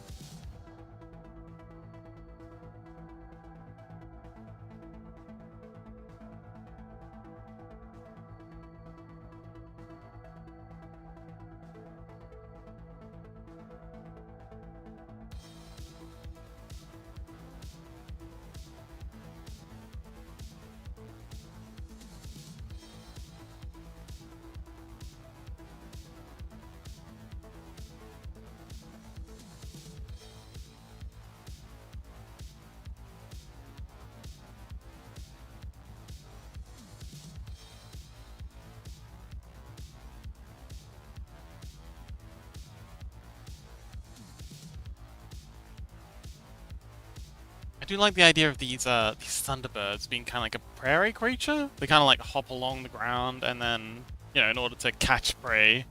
Oh damn, I forgot. I'm cooked today. Oh no, what's wrong?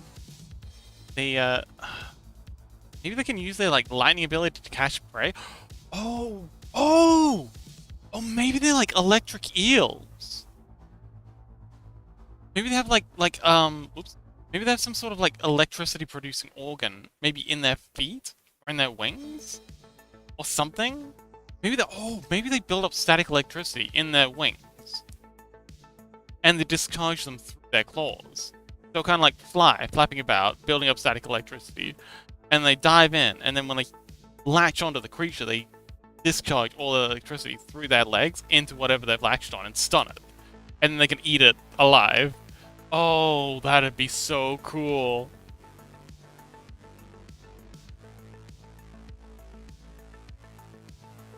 I mean, horrifying, because whatever they're eating would basically be eaten alive. It's just his muscles paralyzed. Oh, that's grim, actually. Like says, my mom has this parents' evening in school, and I don't know what they say. Well, it was nice knowing you, Lily. Rest in peace. I'm kidding. I'm sure you'll be fine. Whatever it is, I'm sure it'll seem calamitous in the moment, but these things pass. There'll be better days. You'll be okay.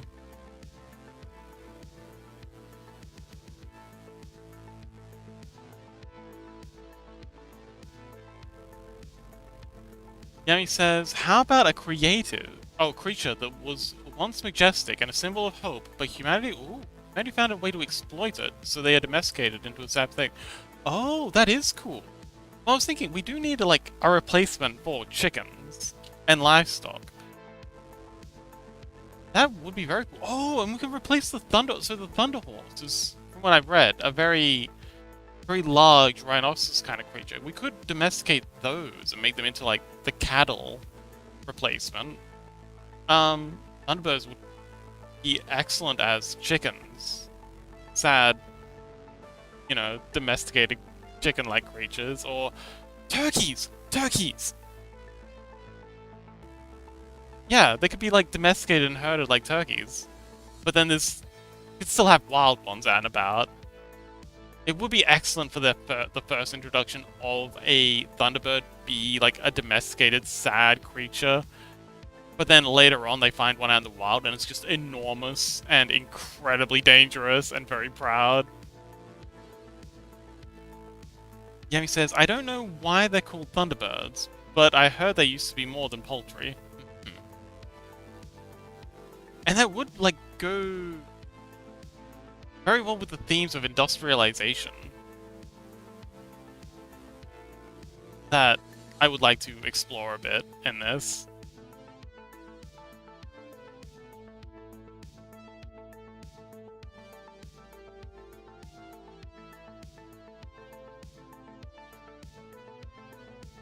Ugh, I love world building. Yes, me too.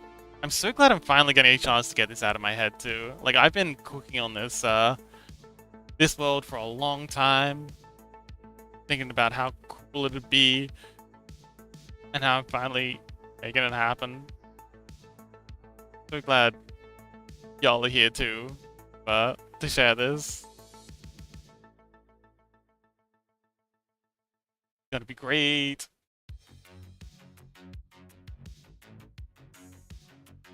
Blend this back a little. Okay.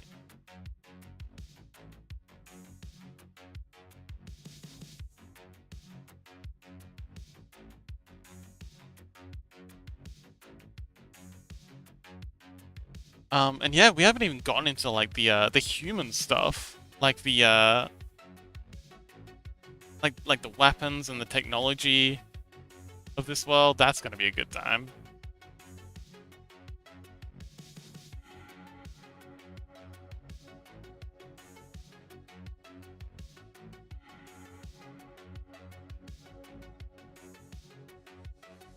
Okay, give us some big claws. So I think this will be the wild version. And then I'll draw another one that'll be kind of like Yemi was saying, the sad domesticated version, which is a fantastic idea. Do that with a whole bunch of things. Like again, like I would like to have. So this would be like the turkey analog. You can also have like a bison analog, and maybe actually let's look up the thunder horse. Thunder.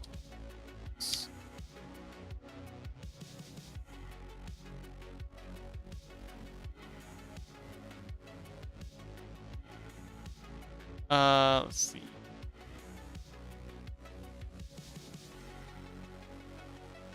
Okay, none of that is what I'm looking for.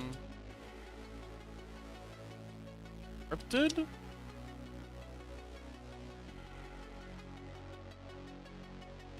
Oh yeah, this one was just rambling.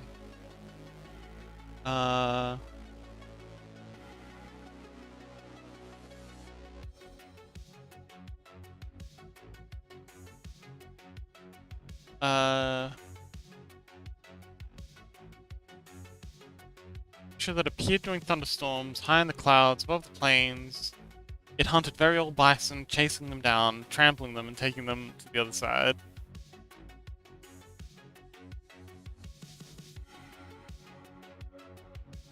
Oh, the guide to cryptid horses. What is this? American horse. South American horse.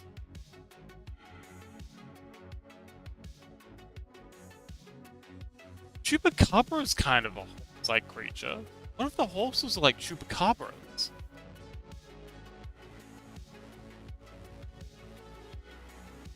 Actually, that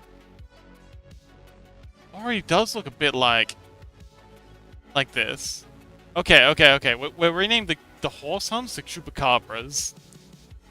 And chupacabras drink blood, which is very metal. Chupacabra.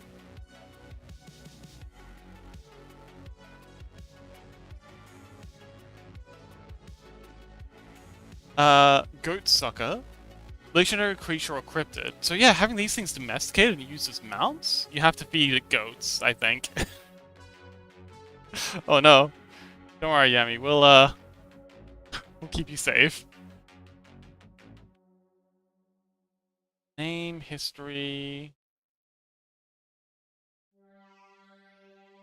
Oh, okay. This is a very... Oh, here we go. Most common depiction of chupacabras is that of a reptile-like creature said to have a leathery or scaly greenish-grey skin, and sharp spines or quills. Okay, this would make an excellent replacement for, you know, the wolves. Like, every game has its wolf, hyena or something like that. I'm not scared, I'm scarier. Heck yeah, you are, Yami. Yeah, chupacabras should be scared of you. Most right now specs said to be stands and hops in a fashion similar to kangaroo. Okay. The description was the chief one given a few Puerto Rican reports in 1995. Common description of Cabra is the strange breed of is of a strange breed of wild dog. This form is mostly hairless and has a pronounced spinal ridge, unusually pronounced eye sockets, fangs, and claws. The depiction say to okay, so this is great. I love this. So we could have a domesticated version of the chupacabra, which is kind of like a hunting dog, and we can have the wild ones that we can use as, like, you know, the wolf archetype in a lot of games. You know, an early sort of hostile mob that we can throw at the players. Or like a low-level raid? Not raid, like a camp event sort of thing.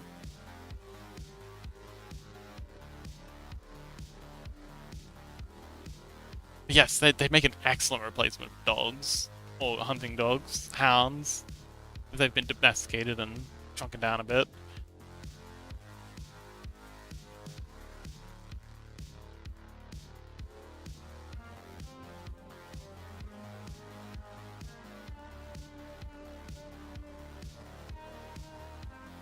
But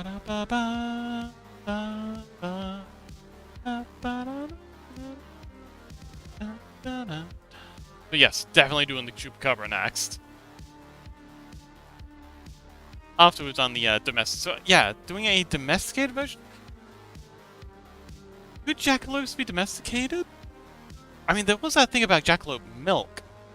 That is canonical. And Crown did suggest that we make it give bonus to jump, like in Minecraft.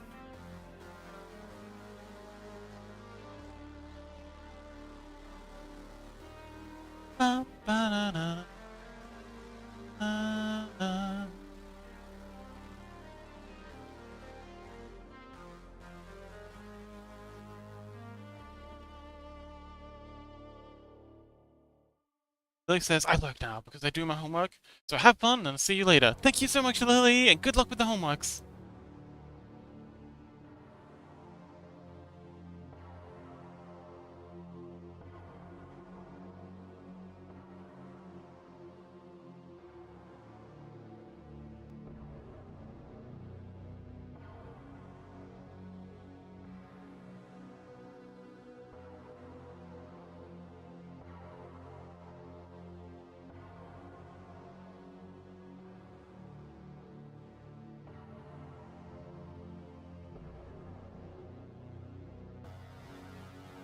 But yeah, we still need a replacement for the bison.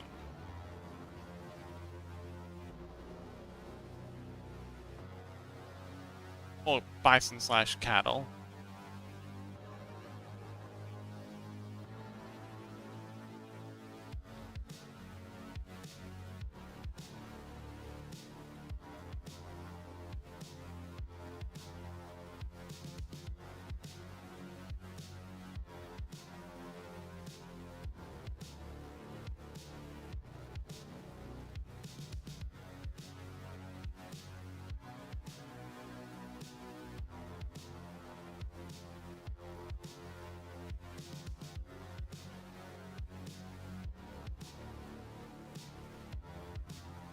How do we... Okay. So, like, this.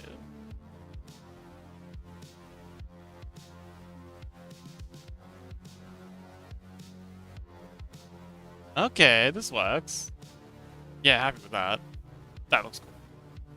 So we need a underglow for these pinions.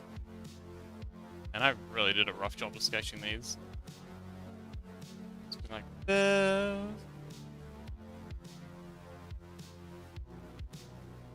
There we go.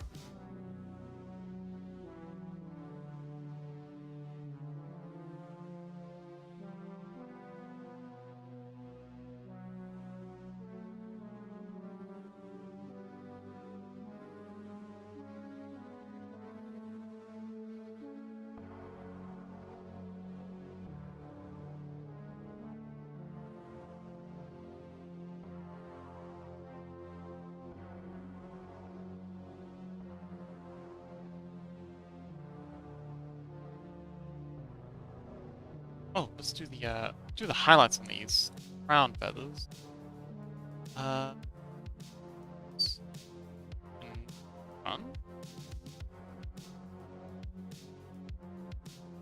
One's behind it.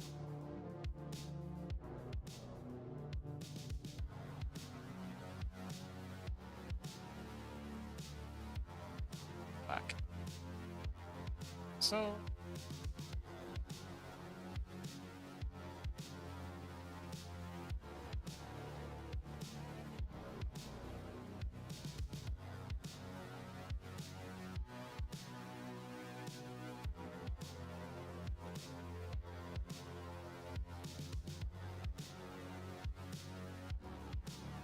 Oh, just keep them black.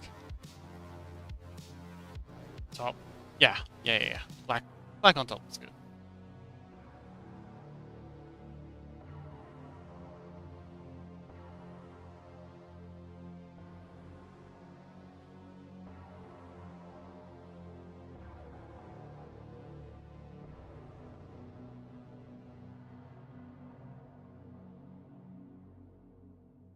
big stretch.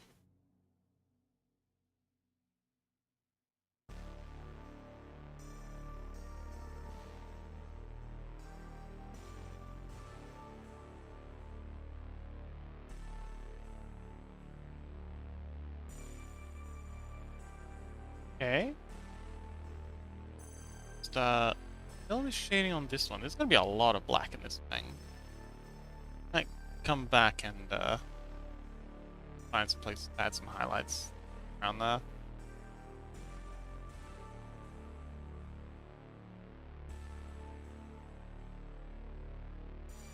Actually, no. This amount of black's cool. We shouldn't be afraid of hiding things in the darkness. That's kind of the vibe of this story. This whole universe. There's lots of things hidden in the darkness. So hiding parts of the creature itself in the darkness of the image kinda works. Yeah. It'd be silly to be afraid of that. But it's kind of the point.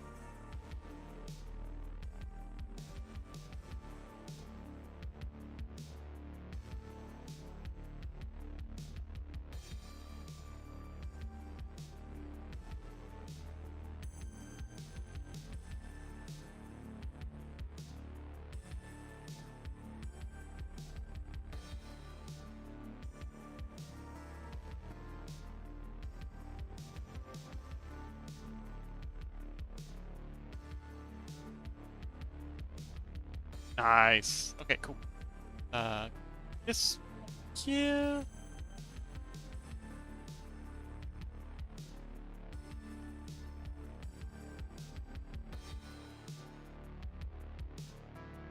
Okay. And let's see. Gotta do the beats.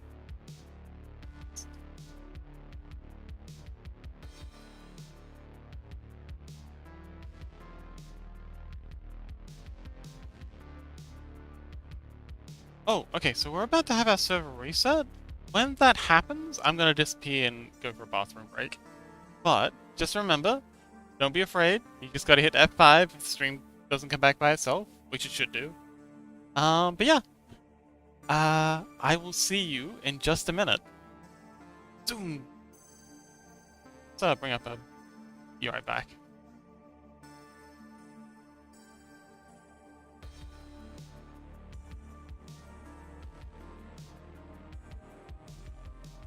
Okay, BRB. Zoom!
Alright, there's our server reset.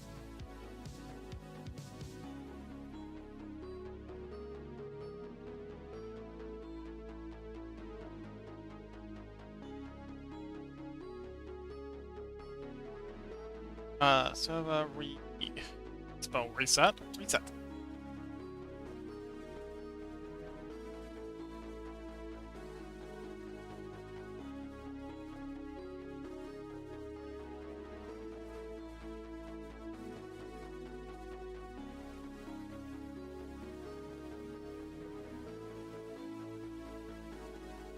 Yummy! Welcome back!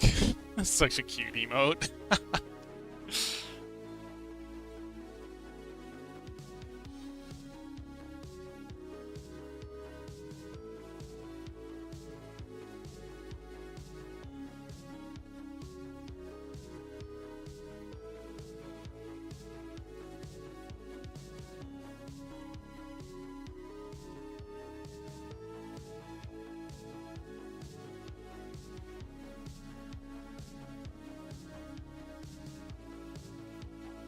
Okay, so let's legs.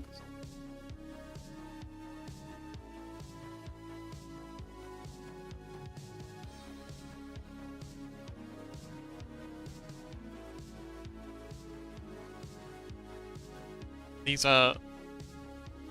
I think the wild version should have these big old, like really, really big claws.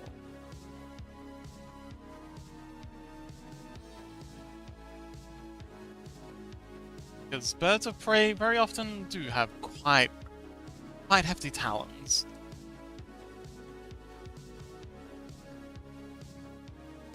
Because they're kind of like their hands in a lot of ways. They're very ambient with their claws, especially like raptors, like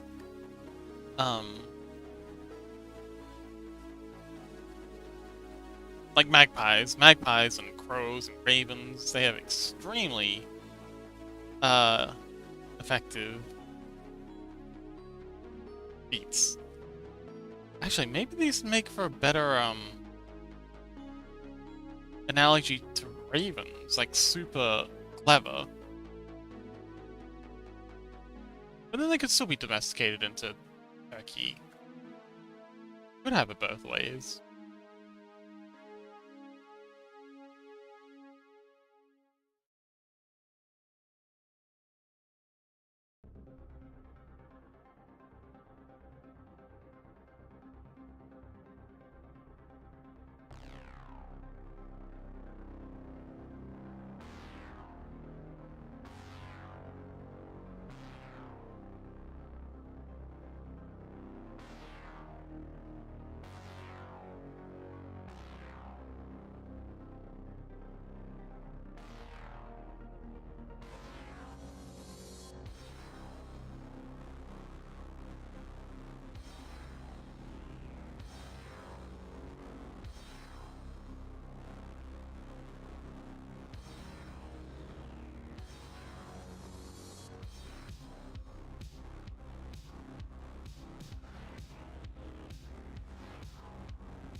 Alright, that'll do. No need to get too carried away with beats. I do like that they're shock white with the claws because they're extra. Actually, hang on. We could even like have the claws be highlighted at the back with the red.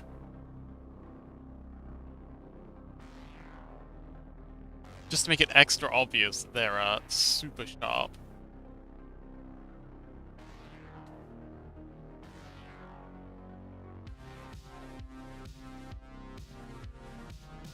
It also kind of looks like blood. Even though it's like technically the lighting that's doing this. Being like, oh yeah, it's also blood. Pretty cool.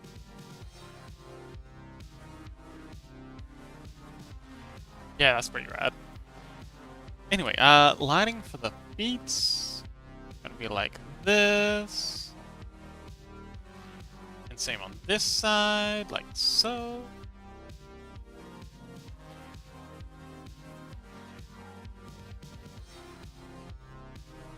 And a little bit of lighting here, because we're gonna need something to distinguish it from the wings that's gonna be behind it.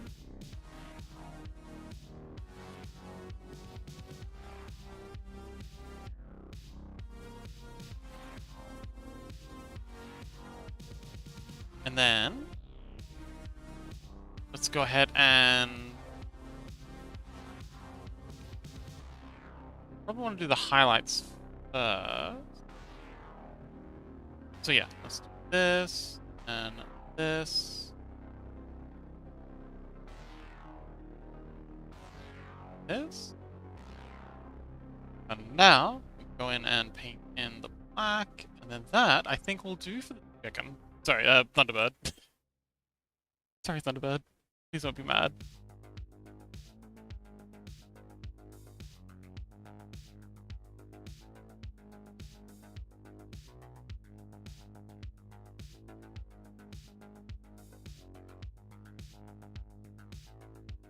Although if we're in a world that has chupacabras, but no ghosts, Chupacabras gonna be eating.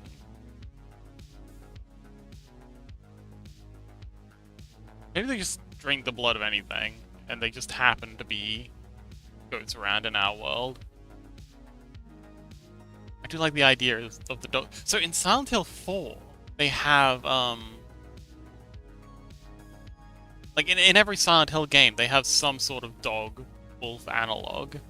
And in Silent Hill 4, the dog-wolf creatures have these sort of long prehensile tongues they use to drain fluids of their victims. Let's see if we can find a picture. Silent Hill dog.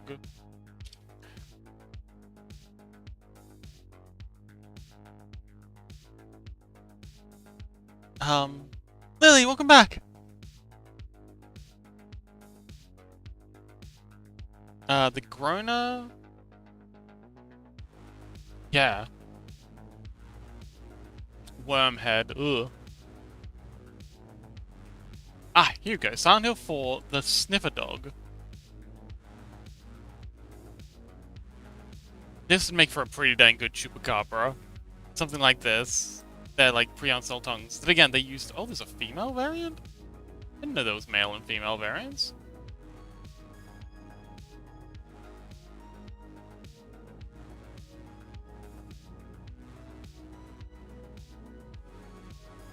Huh. Interesting. But welcome back, Lily.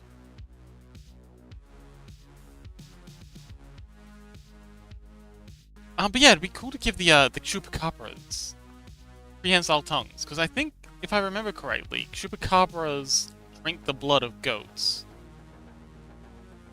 I don't remember if they do so via, like, vampire-style fangs, or... via some kind of proboscis, like mosquitoes. But it would be pretty cool given the proboscis treatment. Okay, there's our wild Thunderbird version, or variant. Now let's make the quote-unquote sad thing, sad, smaller, domesticated version. So big, proud, and I can imagine like the larger wild Thunderbirds definitely preying upon smaller. Oh! Yumi says, I've seen depictions with a proboscis, but I don't know if that's just headcanon, lol. Oh, okay, maybe we should do some research. Chupacabra?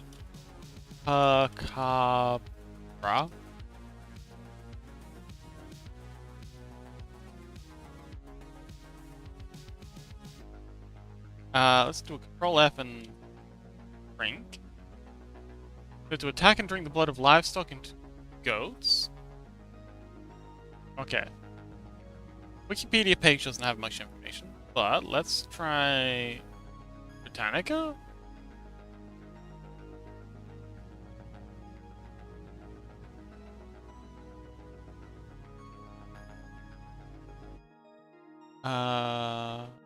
Cabra.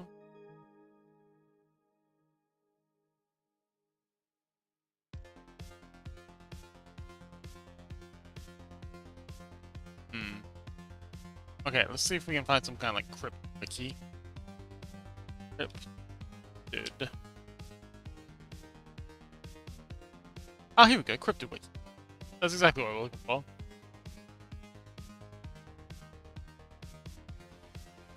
Okay, there's some different ooh, I love this one. This little goblin-looking creature. Like a goblin kangaroo.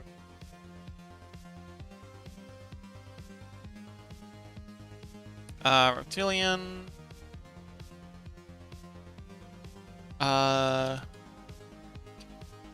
Blood drinker.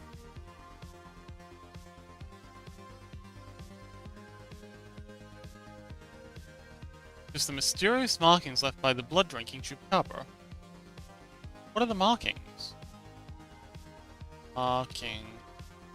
No, that's the only mention of marking.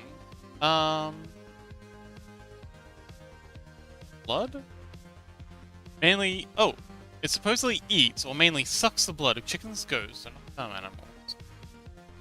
When it sucks blood, it actually makes an odd noise. Goat sucking.wav. I'm not touching that.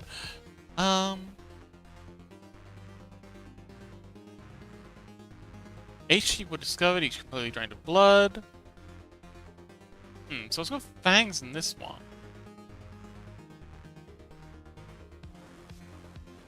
Serious markings. Oh, here we go. All resulting from blood loss through one or more puncture wounds. Oh, okay. So the fact that there's one in some cases means that it's probably not fangs, because that'd always be two. So maybe it is like a proboscis tongue thing. In time, several more eyewitnesses came forward. Mexico and the United States describe a strange, hairless, dog-like creature sucking the blood of chickens, cattle, goats, and other livestock until the chupacabra became widely known across the world. Okay. Unlike conventional predators, the chupacabra is said to drain all of an animal's blood and sometimes organs, though usually through 3 holes in the shape of an upside-down triangle or through 1 or 2 holes. Okay. Oh, there's some interesting depictions. Oh, there's different subtypes? Okay, so the dog-shaped one is the chupacabra. This is the Puerto Rican one. This is the bad chupacabra? Oh, the Panelingan. Oh! How do you pronounce garden? Garden? This would make an excellent... The Penalgan. Is that on the map?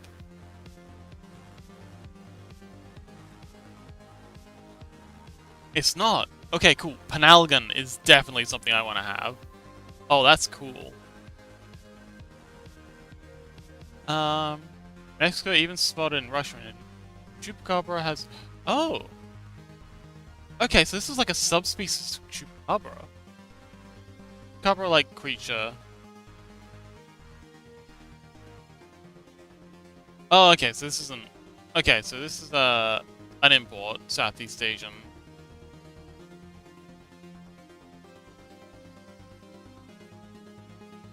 Although, that does still work. First sighting... Oh, okay. Damn.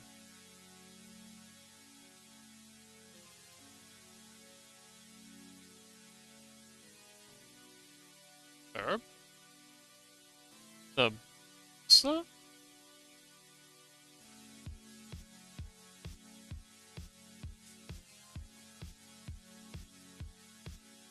Okay, it looks like chupacabras get around a bit.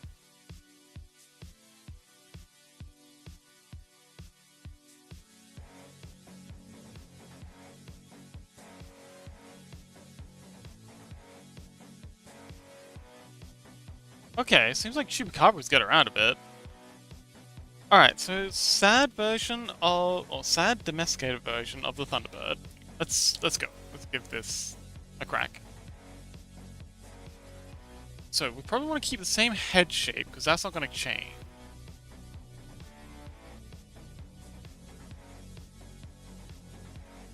But give it smaller legs and smaller wings. Make it more and a larger body. So bring this down. And a thinner, definitely a thinner neck, because this isn't a predator anymore. So we'll thin the neck down. Lily says, I'm free! Yay! Freedom! Well done! And we'll bring the plumes, make them further down and make them much shorter. Although we want to keep them. Yemi says maybe their wings are clipped. Ooh, good idea.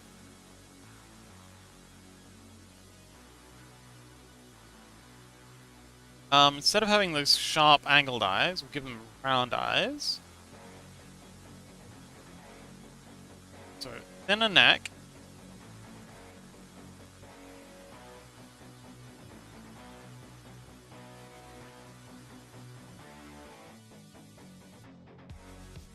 We'll still make their beaks fairly aggressive.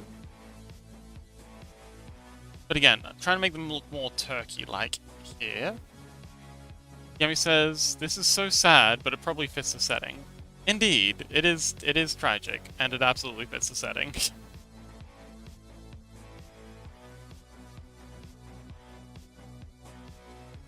A much larger body.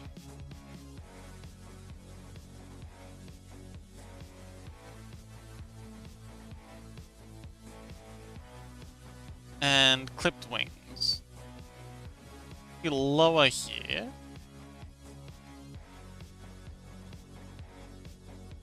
And clipped. So I think they'll just kind of like terminate here.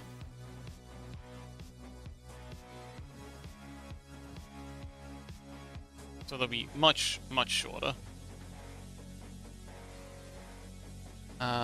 Make the body rounder, I think.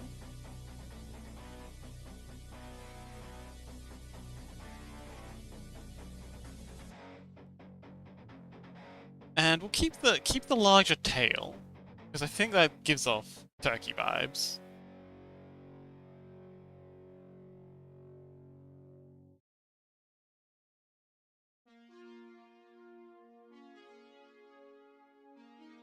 So yeah, we'll keep the big old tail plumes.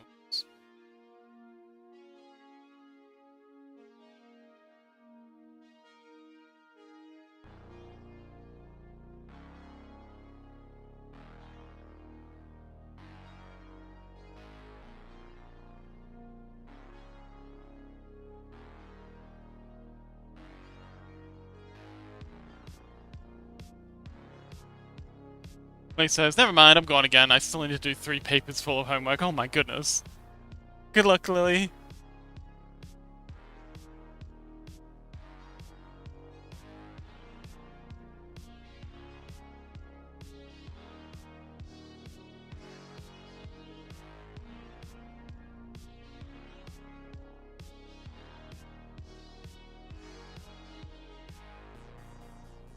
Could even give like the okay, we'll give it like a big sort of bottle thing? Like a neck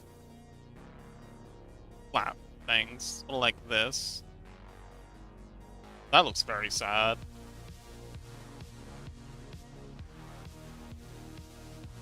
Yes, this definitely looks much less predatory than this one. Looks almost like a vulture?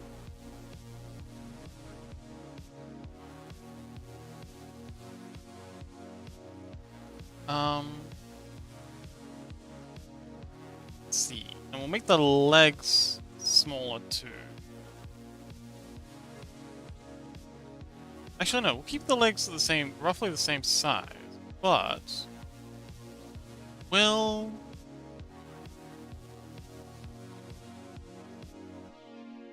claws much smaller.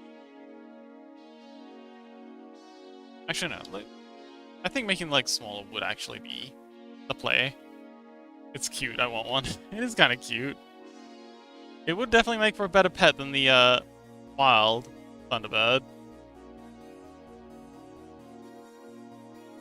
Give him Stumpy or Toad. This one is not a threat. And I'm just gonna put it in for the beat now. Back to those later.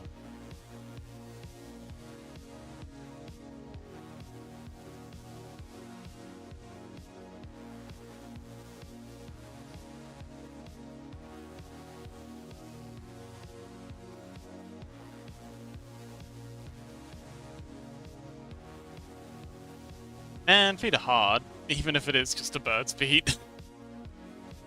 Why is the feet are always so hard?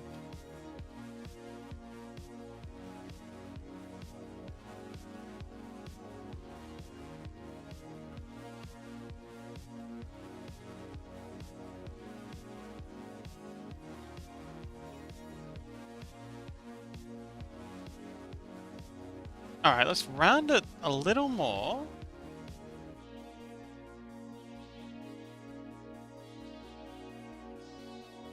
Because again, turkeys are very round little creatures. They're basically spheres. At least in my mind. I haven't seen a lot of turkeys. I don't think I've ever seen a turkey IRL.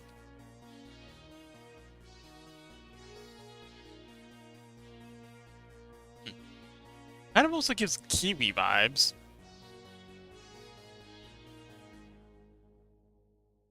Alright, I think we'll... hang on. This foot back a bit.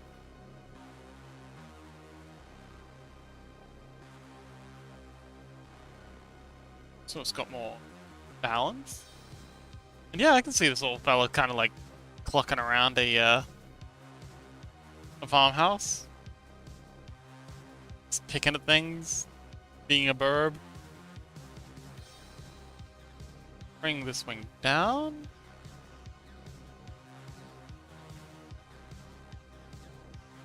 And then we'll have another one on the other side, kind of over here.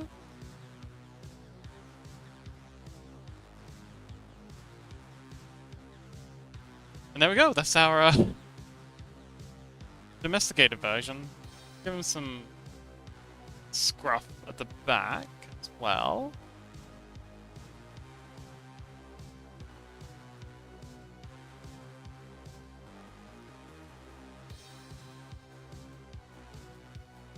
Kind of a scruffy picture. The neck down a little more.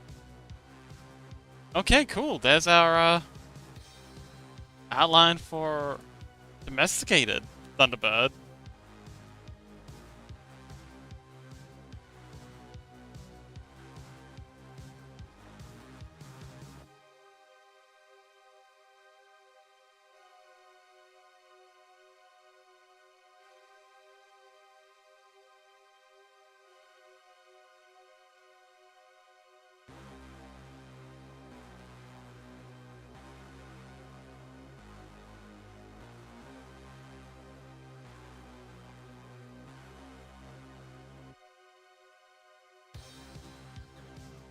It would be cool to also make these massive, like chocobo-sized chickens.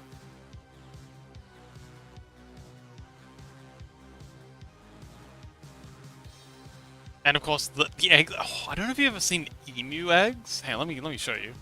Emu egg. Man, I've always wanted to buy myself some emu eggs.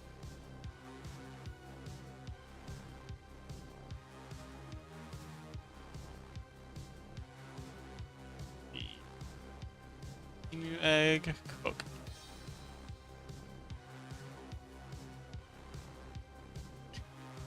I can imagine them like laying eggs this size. And man, I've always I really want to get me one of those. They're heckin' expensive though.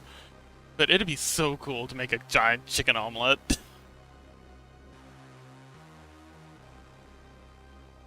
But yeah, I imagine their eggs being like make them like emu-sized creatures. Like the domesticated versions are kind of like emu-sized, short wings, clipped, well, short because they've been clipped, so they're flattened as birds. But yeah, have them like be human height. So this would be this is I don't know. Hang on, wait. I guess this would be sort of person height scale.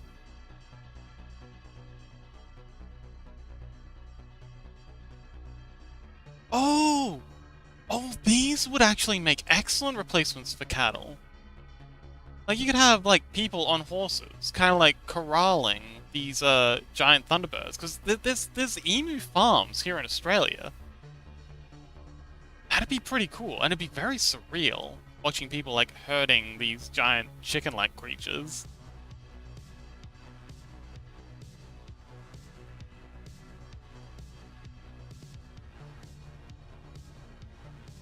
And they make excellent sort of, livestock too. Yeah.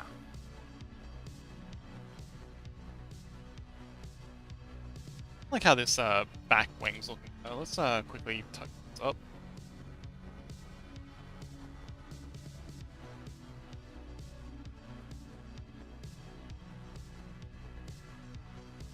Okay, that's good. Let's add in our highlights.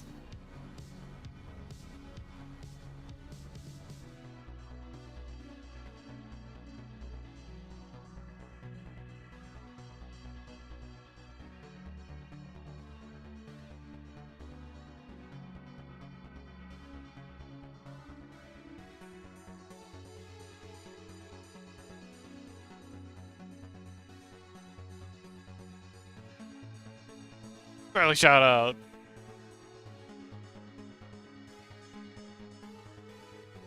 These ones aren't gonna have the back spurs that the wild one has.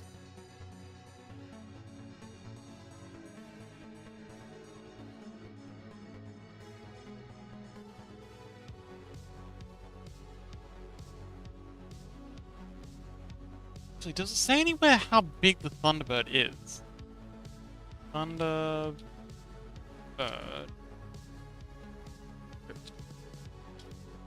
Because I'm just assuming it's large.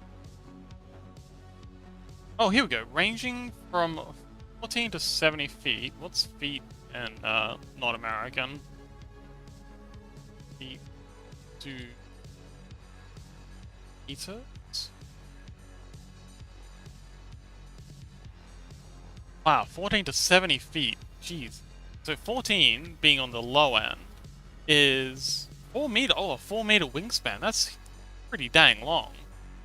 Okay, yeah, these birds are huge. Even on like the smaller scale, these things are massive, which is great. Cool. I do like the idea of these being enormous domesticated creatures, like emu-sized. And they could even make for okay mounts, I guess. The domesticated ones. I feel like the wild ones would just kill you.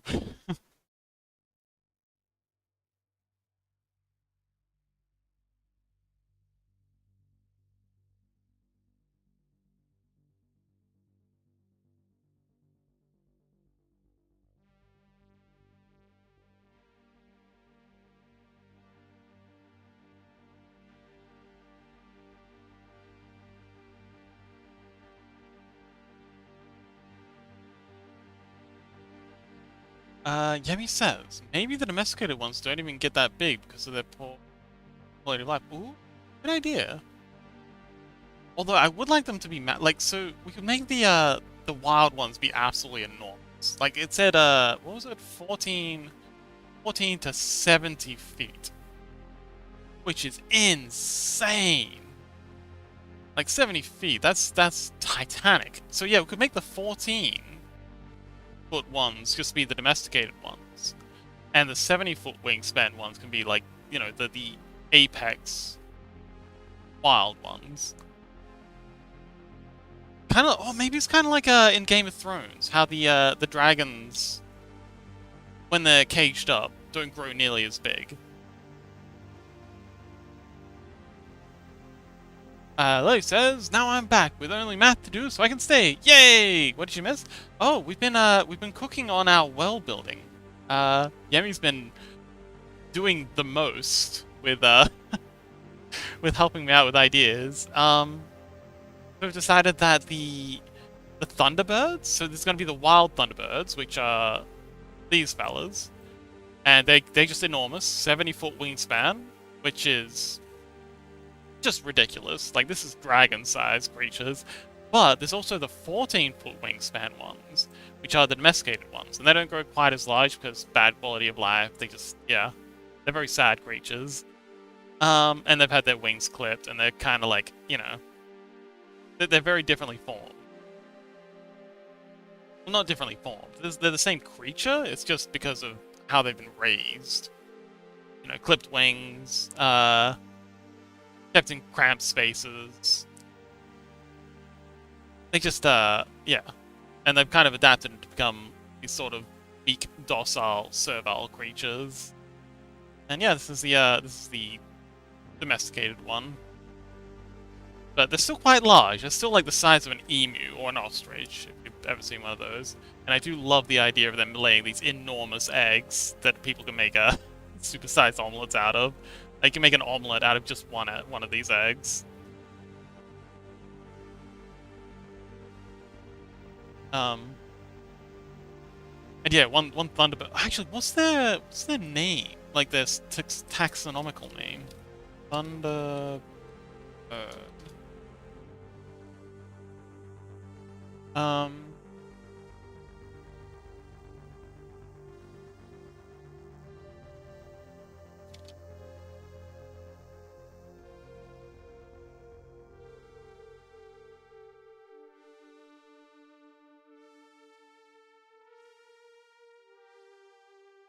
Oh, similar Rainbird and Pamola. What's Pamola? Okay, these don't have quite as much.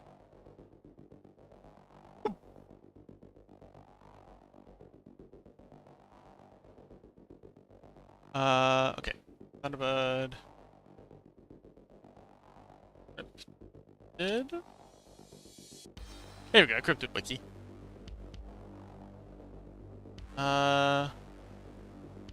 Canada and Alaska. Native. Have... Oh, Argentavis! Oh, Argentavis! They're in Ark. Oh man, Argentavis is one of my favorite mount in Ark. Oh, I have a story about that. But it's very sad. So I don't want... Native tribes.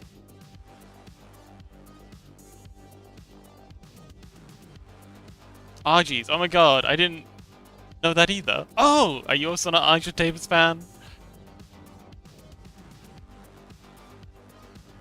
Here we go. Alternate names. I am not pronouncing any of those. Thunderbird. Wait, is this the only mention of Argentavis? Oh, here we go. Argentavis, a giant prehistoric condor compared to humans. Plausible Thunderbird. Ah! Good luck, Lily! So...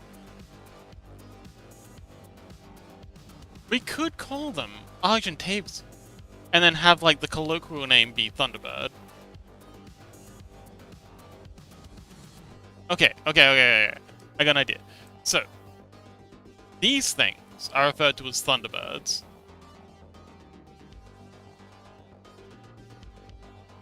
Thunderbird. Whereas these ones are referred to as Argies.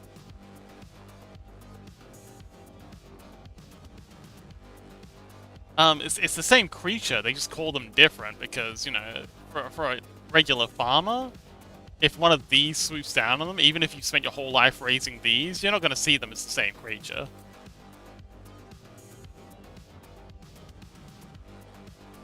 No, I'm on the wrong there. Yeah. And I can imagine, like, maybe they don't even see themselves as the same creatures. Like, I can imagine, like, Thunderbirds being a big problem, strip them of even their magnificent title. Oh, that's an excellent point, yes. But I can imagine, like, the wild Thunderbirds, if they see an Argentavis, you know, if someone's corralling a flock of Argentavises to market or whatever, if a Thunderbird sees this, they're only going to see the Argentavis prey. They're not going to see them as equals because of how radically they're different they are. And they're just going to be like, yeah, this is just straight up food, and attack them. And then the Argentavises, because they've been raised in captivity, they have no, like, you know, sense of preservation aside from just run and hide. They're going to act like prey animals and just scatter and, you know, just behave like prey, and that's going to trigger the Thunderbird even further into its predatory instincts and a whole lot of cannibalism.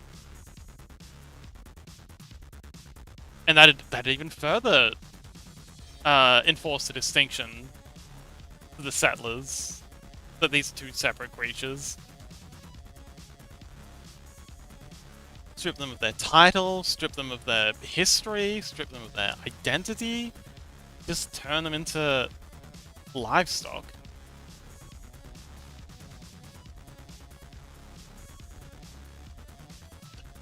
Da, da, da, da.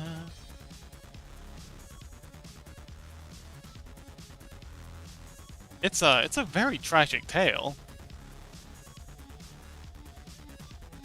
Unfortunately, a very common one at that.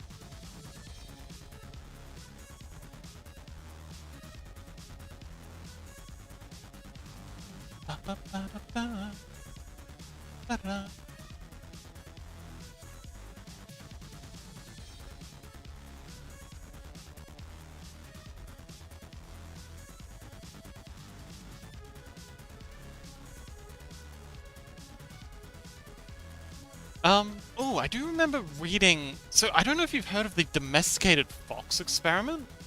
Apparently, there was a Russian scientist, Soviet era, of course, because they had interesting ideas, who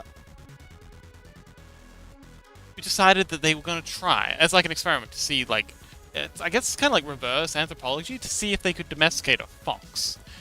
And, you know, what steps it would require, blah blah blah. So they did selective breeding, got a whole bunch of foxes. They picked out the ones that were most compliant, the ones that were safest around humans. You know, just selective breeding over a long period of time. This is hundreds of years this experiment went on. Multiple generations of scientists participated. But interestingly enough, they were able to breed in, even over this relatively short period of time, much more domesticated breeds of foxes. But what was really interesting is the physical traits that came out of this were almost universally larger heads, smaller bodies, bigger eyes, and generally like more neotenous, puppy-like features to match their behavioral changes. But what's really wild is we're seeing these exact same sort of physical characteristics emerging in raccoon populations that have spent a long time on the fringes of human habitation. And yeah, it seems like the raccoons are kind of like self-selecting and self-breeding themselves into domesticated wildlife.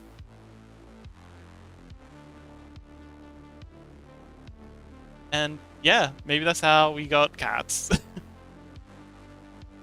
Like, we got dogs like we got the foxes through intentional selective breeding, but then cats, we just kind of hanging around us for a while and accidentally bred themselves into domestication. Like, the raccoons are accidentally breeding themselves into domestication. But yes, that's why I've changed a lot of this creature's bodily purport.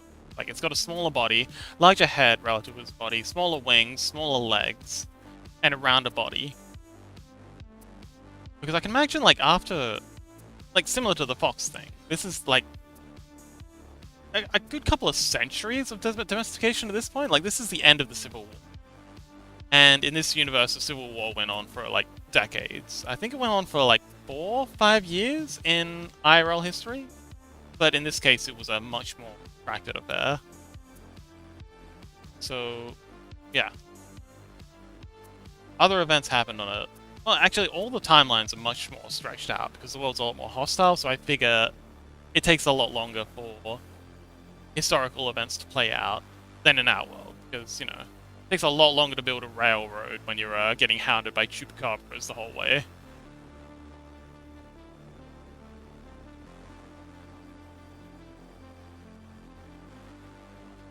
Chaos! Welcome back! Chaos! Look! Burb! You like burbs? It's a Thunderburb!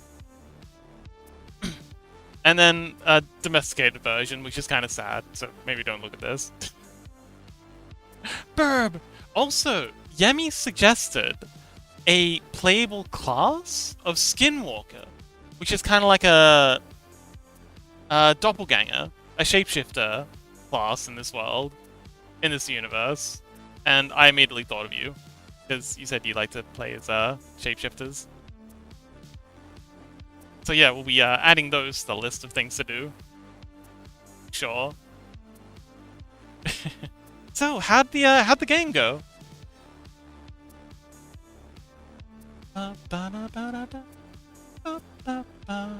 Oh wait, Yemi, are you a shapeshifter as well? Oh, is that what you meant?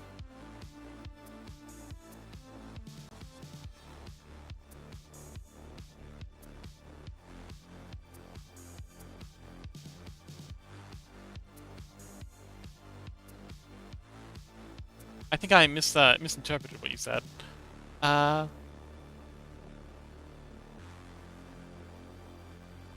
Yes, I can also shapeshift others. Oh, like a polymorph spell kind of thing? That's cool.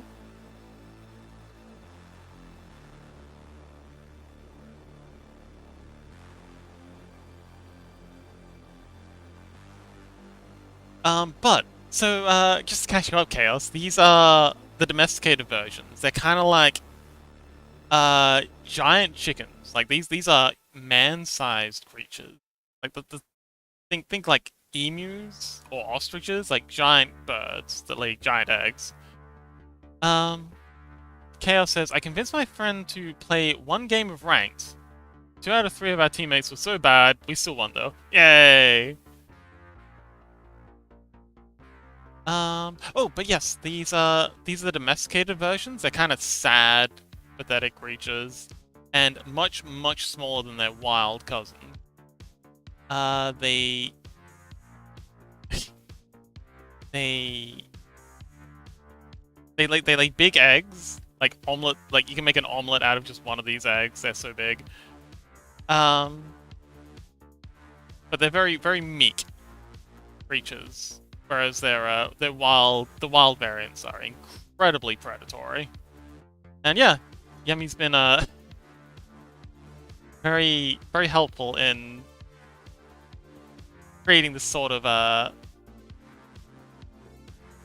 don't know what call it, this sort of illustration of industrialization, and that these creatures have kind of had everything stripped from them. Their pride, their history, their heritage, and even their name. Lily Yemi says, I'm happy to finally be here on a Tuesday, lol. Yay! Yeah, I'm thinking this will be like a regular Tuesday thing. I can move it to another day if you'd like. Like, the schedule isn't, like, set in stone. If there's like, if you're enjoying the stream in particular, I can move it to a day that you're more likely to be free. I'd be happy to shuffle things around. There's a few things on the list we can't move, like Wednesdays, Stardew Valley is kind of locked in, and but I think that's it. Everything else can be moved around. No, don't go out of the way. It's no trouble. It really isn't. If you're enjoying it, I'd be happy to to move stuff around to make things easier for you to catch these.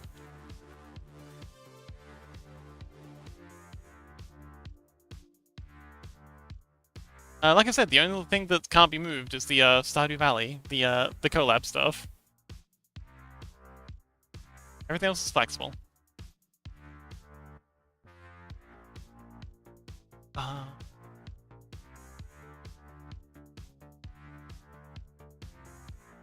Well, let's do a little bit of wattle.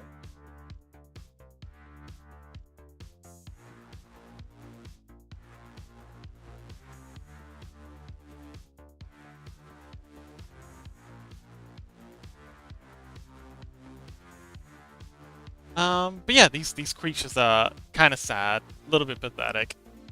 They're not having a good time of being domesticated.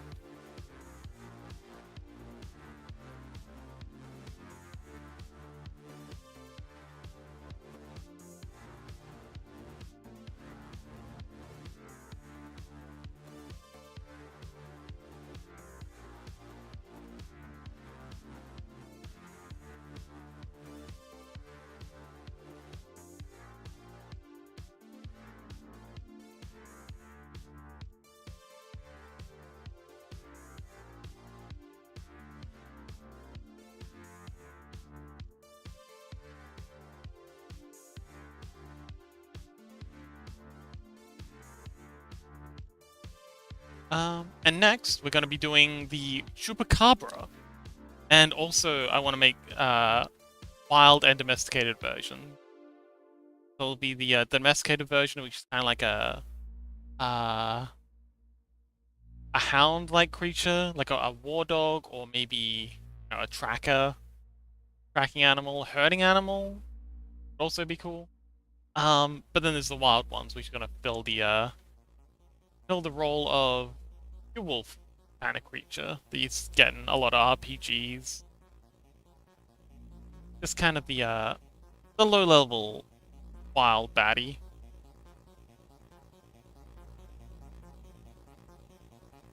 And many, many more. But I do want to get the wild animals done first. Oh, we never wound up looking up the Thunderhorse. I've got a lot of research to do. And actually, let's look up on this page. Thunder.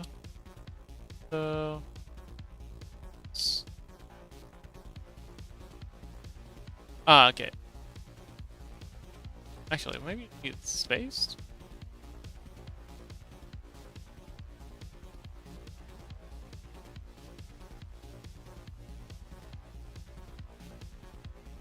Oh, what the heck's a Gumbaroo?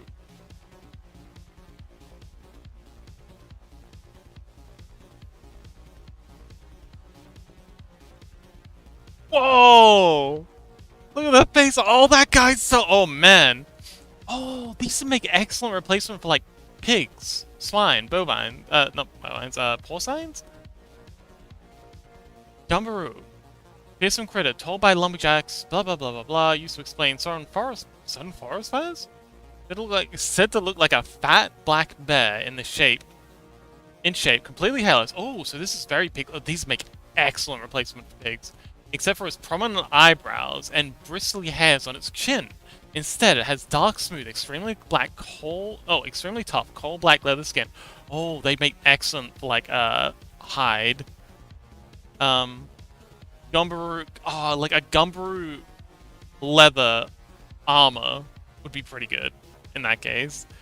Makes the beast invulnerable to bullets, rocks, and arrows. Oh, anything this would make like a wild Gumbaroo would be an excellent mini boss. And again, domesticated Gumbaroos, we can use them like pigs, like swine. Anything shot at the beast would simply bounce off. Its main weakness was said to be fire. The scarcity of Gumbaroos is perhaps due to their combustible character and the prevalence of forest fires. Oh! Okay, so they're highly flammable. They have incredibly tough skin, but it's super flammable. The animal burns like cellulose, or celluloid, with explosive force, frequently during and after forest fires. In heavy cedar, near Coos Bay, woodmen have insisted that they heard loud reports, quite unlike the sound of falling trees, and detected the smell of burning rubber in the air. When the creature was photographed, the photo's negatives would explode as well? Oh, that is so metal! Even the photos of it explode! Gumbaro was also said to always be hungry and devouring anything it could find that looked like food. Okay, that comes like really well into like the porcine, the pig, or the domesticated pig analogy. A whole horse may be eaten in one sitting, but it's not enough. Fortunately, it is not swift in its movements, or annoyed in the slightest degree by the presence of enemies. A gentle giant.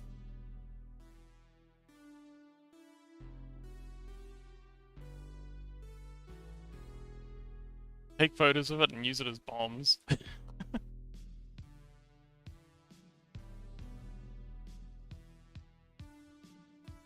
I could imagine people weaponizing, because the photo machine came around same time period, like early black and white photos. You know, the ones where they've got like that big shawl they put over their heads when they're taking the photos. I think they started around same era that this game's taking place, or this yeah, same sort of era as the game's timeline. It would make sense to weaponize those. But I'm thinking maybe scrap that little tidbit, as cool as that is, and kind of make them, yeah, have a domesticated version. I gotta disappear for just 2 minutes to go get my wrist wraps, because my wrist's starting to act up, so I'll be back in just a second. Zoom!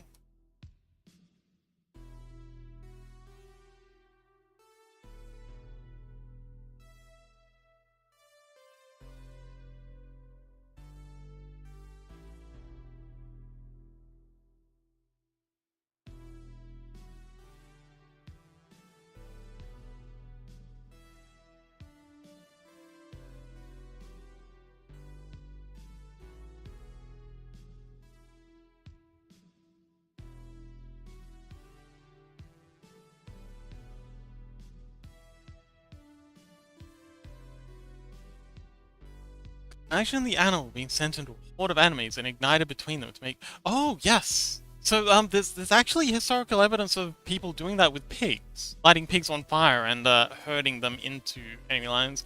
I think the Chinese tried doing this with, monkeys. Setting monkeys on fire and then setting them with chimpanzees and letting them loose on enemy ships. Obviously it didn't work very well. Worked about as well as you'd expect. Yeah, there's definitely a historical precedent for that. But I was just thinking, like, tinned meat came out around this time. It'd be cool to have like an item, like a food item that's kind of like canned jumbaroo or gumbaroo. Like gumbaroo in a tin, kind of like Spam, but made of like gumbaroo meat. Because like they've been domesticated and it's like pigs in our world. Just walk bombs. Yeah, but I imagine like the domesticated, like kind of like the Thunderbirds. The domesticated versions would be a lot less interesting. Like they wouldn't have as thicker hides because they're not getting weathered as much. Kind of like how, you know, most creatures, their skin doesn't toughen up if they're not exposed to weathering and conditions. And maybe they're also less volatile because they're not eating. Oh, maybe the reason they're so explosive because the food or what they're eating while they're out in the wild. Maybe if they just fed off like scraps and offal and sewage, they don't wind up quite as explosive. Or maybe they are just explosive and they're used as ingredients for making firearms, smokeless powder. It does say that they burn like celluloid, so maybe they can be harvested and used as you know, materials for making explosives.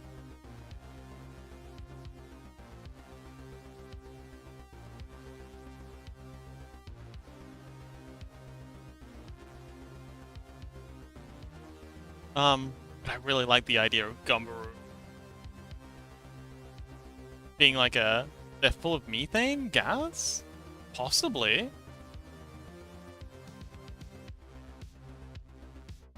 That would make sense, because it does say they eat just about anything they can get their mouth around. But maybe they do have a lot of methane in them. Cows are similar. Cows tend to be very gassy creatures. Maybe Gumbaroos, for whatever reason, don't expel these flammable gases as readily as, cows do. Or maybe they absorb them for whatever reason and have like large pockets of methane in their bodies. I can't imagine why, but yeah.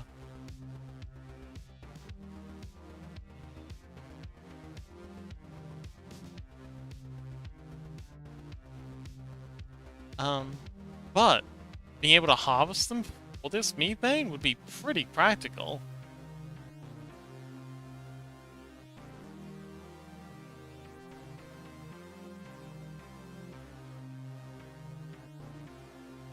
And again, with the having the doing a similar thing to the Thunderbirds, having the wild ones being these enormous gentle giants, kind of like just wandering through the wilderness, minding their own business. But then the domesticated versions of these kind of like much smaller, dumber creatures that are just subsisting off of just the most vile scraps and even sewage. I do remember reading about how often latrines would lead to pigsties, and the pigs would just happily eat, yeah, sewage. So it could be that these domesticated gumbaroos are in a similar sort of situation. Chaos says to deter predators, if they are hunted down, they could maybe ignite themselves, exploding. What, like a mutually assured destruction? Possibly.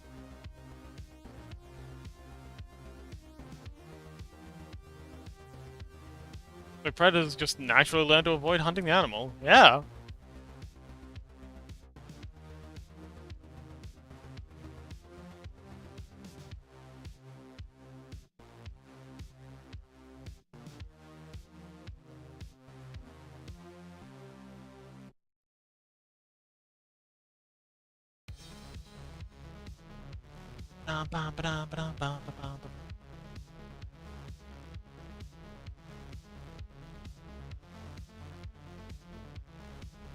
Also, chat on screen froze. Did it?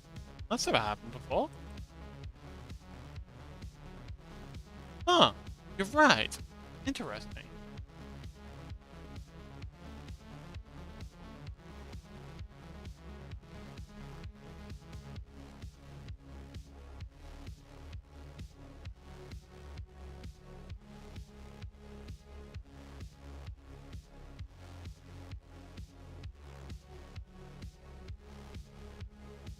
Let's take a look.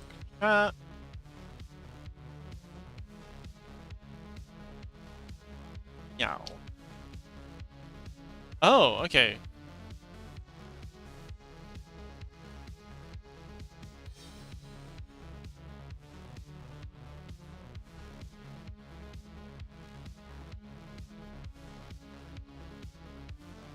Huh. Alright, we are having some technical difficulties.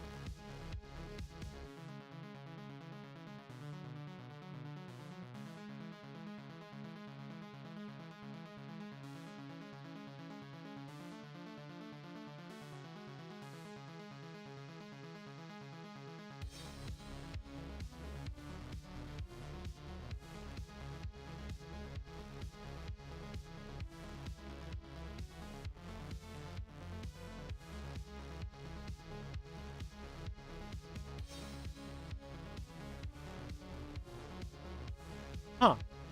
Alright, well, looks like the on-screen chat is broken.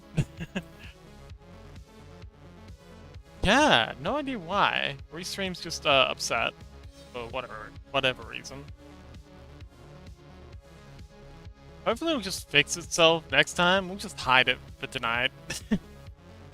It'll make a reappearance another day. I can still see chat on my second screen, so it's all good on my end. But yeah, I guess folks just won't be able to see.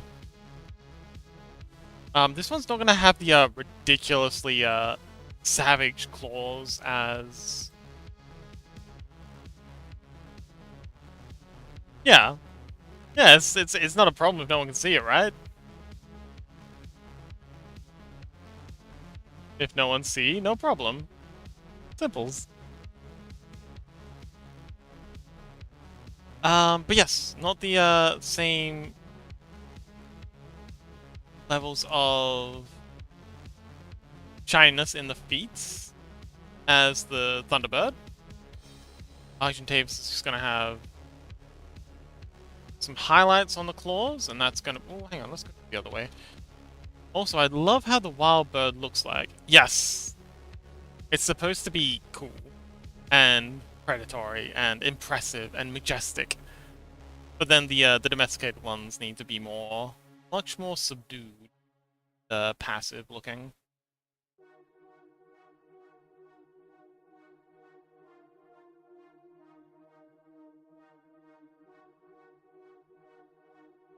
I think this needs to be brought back though. A bit much.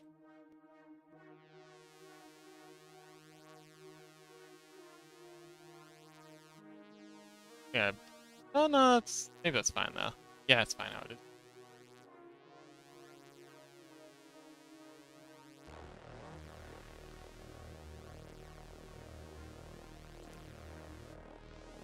But yes, big part of this is how unfortunate it is that such a majestic creature has become small and timid. And what's been lost? Domestication process. Because we so often just focus on what's been gained. Forget about the cost. And there's always a cost.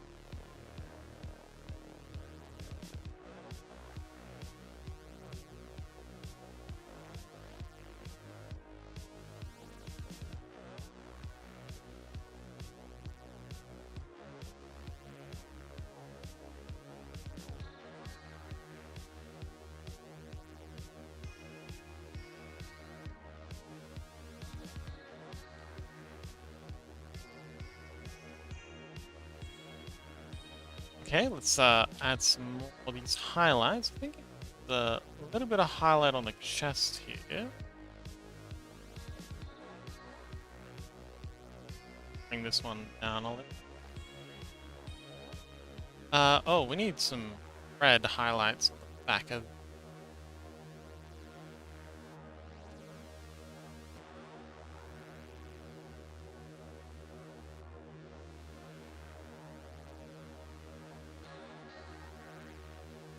Highlight like this.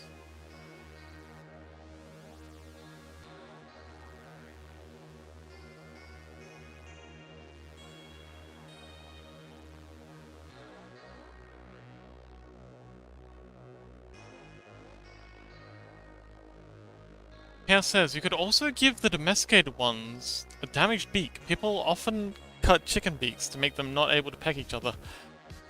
Yeah, that's a good idea, but my golly. I don't know if I can draw that. That just feels too cruel even for me. Like, it's a fantastic idea, I just don't know if I have. I just don't know if I can. We already clipped his wings. I mean... Shit, maybe I should just not be such a coward. And just do it. Alright, let's do it. We'll see how it looks. And then we can just blame Chaos. Oh my goodness, you poor thing. Alright, I'm gonna have to Google what this looks like. This is gonna make me very, very sad. So apologies in advance.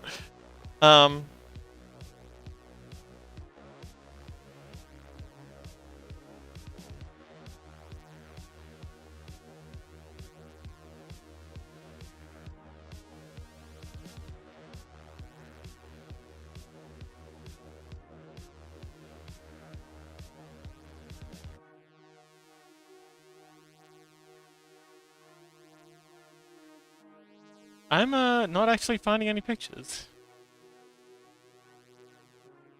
Oh, there's one. Oh.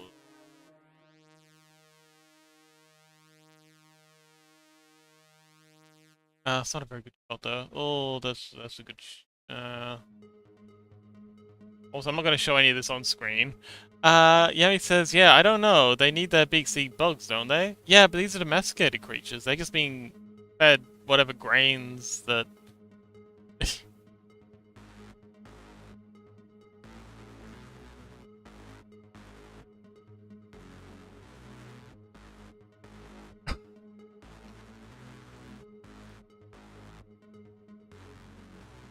Yeah, I've read about battery hens having their beaks clipped, or seen footage of battery hens with clipped beaks and just absolutely abominable conditions. And they very often get infected as well, but they just jacked up with so many antibiotics that they just kind of like suffer through until they reach the end of their usable lifespan.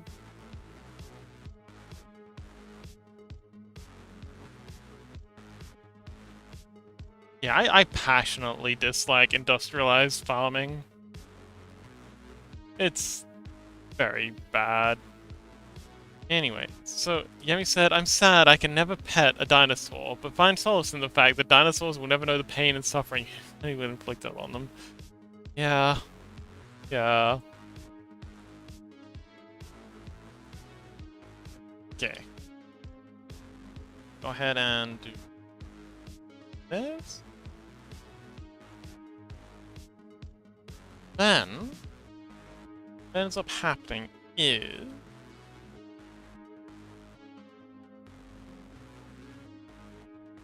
It's a hole here and here. I... do that. I know. Need a smaller brush.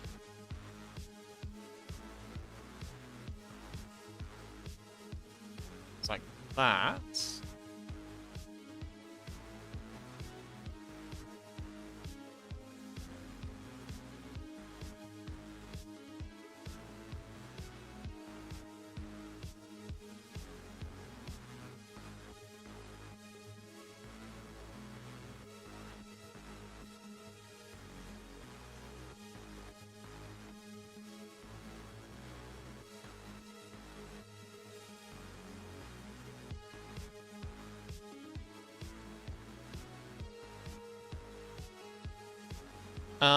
But very often the, for whatever reason, the bottom one is usually further out than the top. Let's, just gut this out a bit. Like so. Grab this. That, like so.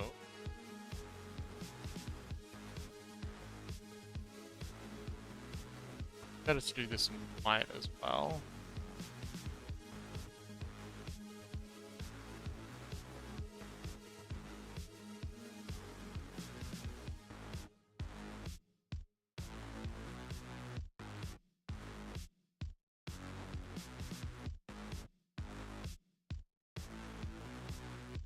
They only really need to cut the top part. Yeah, but all the photos I've seen, because it's just easier with the whole beak and a vice and just slam it down. That seems to be how they do it in a lot of the industrialized factory farms. It's much easier to cut the whole thing.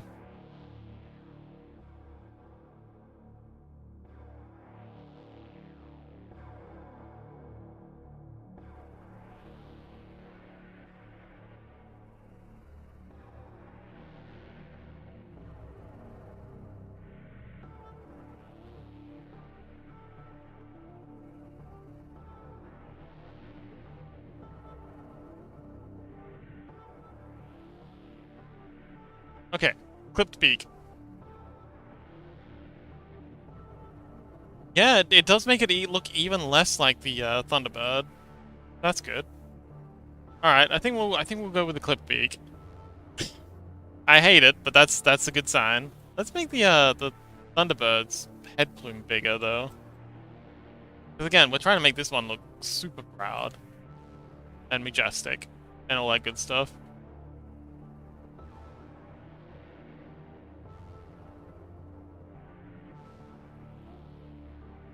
Much more like a Pokemon, as Lily said. Okay, cool. So there's our Argentavis and our Thunderbird. The white slightly mixing with the reds, making it look like it's bloody. Yep, that's what I was going for.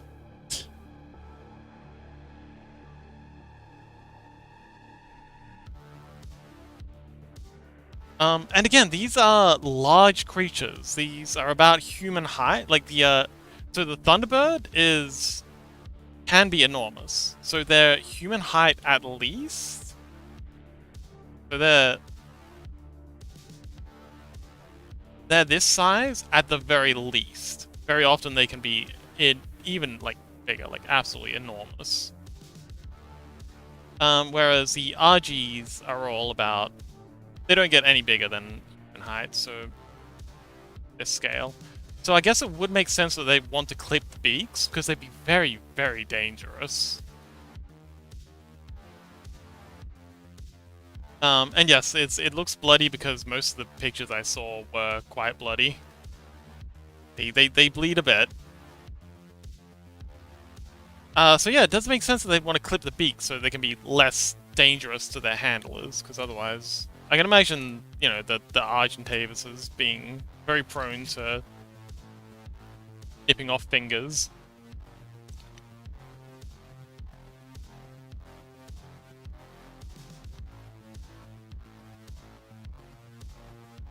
Chaos says they don't get larger because they become harvested. Okay, that's one theory, but I think I much prefer Yemi's idea that it's the conditions they're kept in that keeps them. Kind of like the Game of Thrones dragons.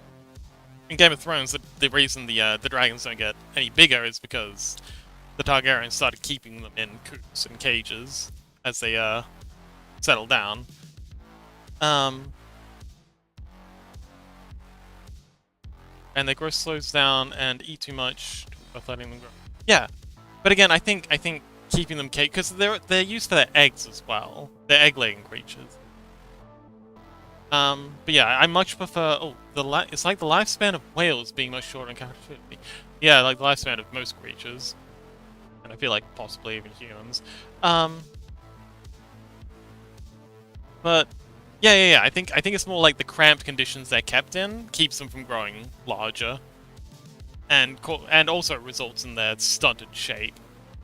You know, that's why their necks are so short and their body and their necks and their necks are so thin and their legs are so short. Is because they're not really let out to do much stuff outside until they're, you know, large enough to be ranging.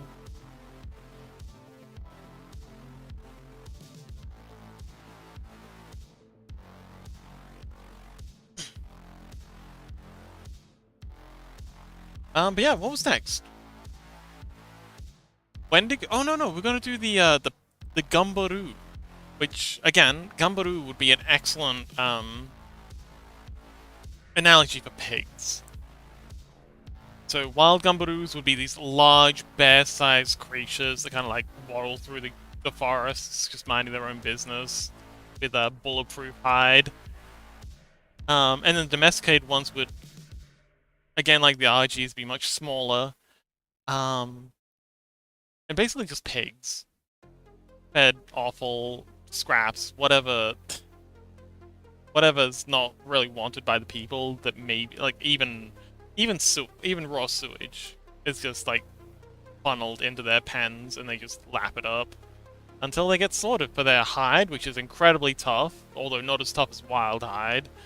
And also their explosive organs they keep in their bodies that are like hypermethane saturated.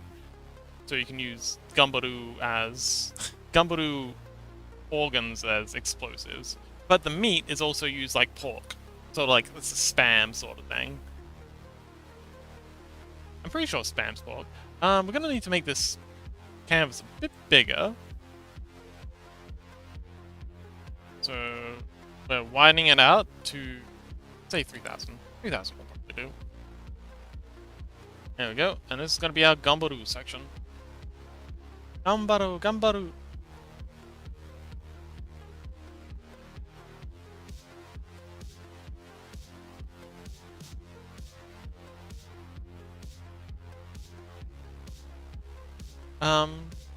Chaos says, I can imagine an industrial factory just filled with those birds. I'm anticipating the scarecrow. Yeah, well, I don't want to get into the, because I was really struggling with this fella. I want to get some more practice in making these wild critters, because I seem to be doing pretty well at, like, the horse and the critters and stuff. And then I'll get back to trying to do characters again. I don't know what's wrong with me. For some reason, characters just aren't working right now. But,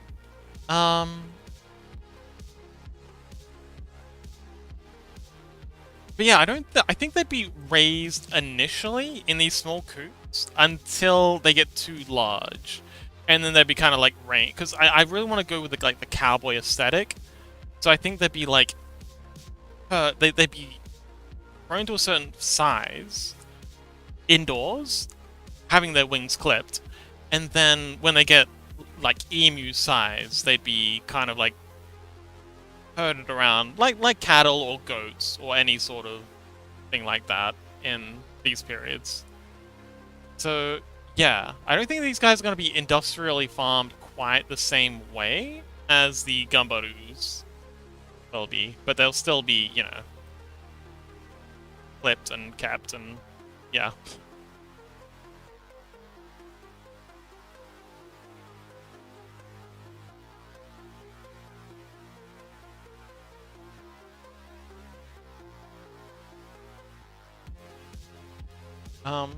But I do imagine there would be cases of industrialized farming.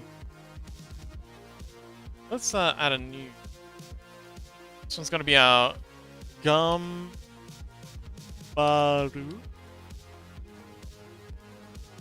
So yeah, we need our Gumbaru pig analogy. We need our Chupacabra, which is gonna be kind of like our hunting dog sort of thing, guard dog. Chaos says, I'd love to draw concepts for the Scarecrow how I imagined it, but I suck at drawing, especially in dark style like this. I mean, you can give it a go. Heck, maybe whatever you draw I can take inspiration from. I'm always looking for new ideas. So. Gumbaru.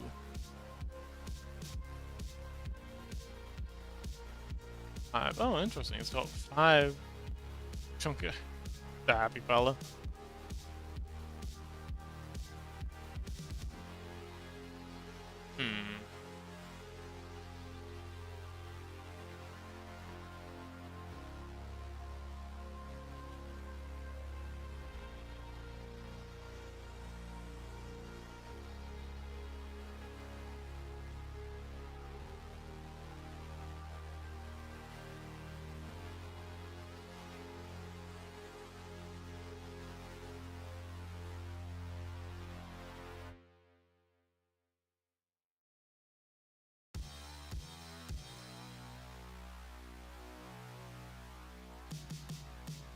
What's the alternative for deers in this world? Not deers.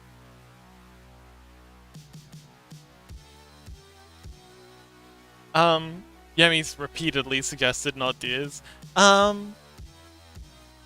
Which are kind of like carnivorous deer.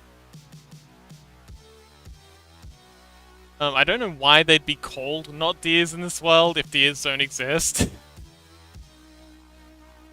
But, yeah, not deer. Not. Yeah, just look up the page. So yeah, they're not deer. Cryptid, blah blah blah blah blah. Normal looking deer, strange behavior, uncanny anatomy. They just know something is off. Red.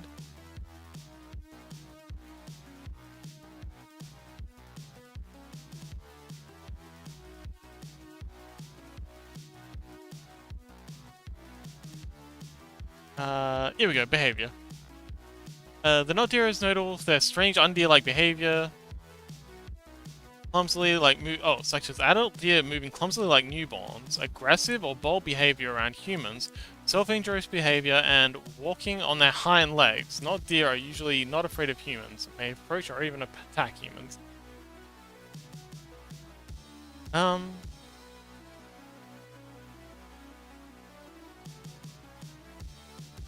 Oh, forward-facing eyes, multiple eyes, that's fun.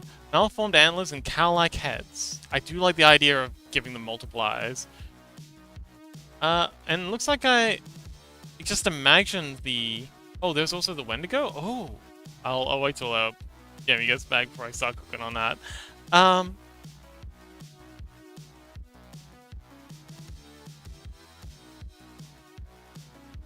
Yeah, so it looks like I might have misread the idea of them being carnivorous.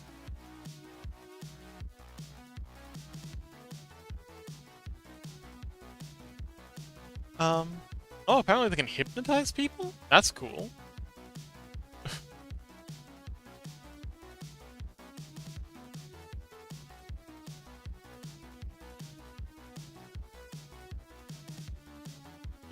Possibly. Explanation. Yeah, several diseases are known to affect the body's behaviors of deer.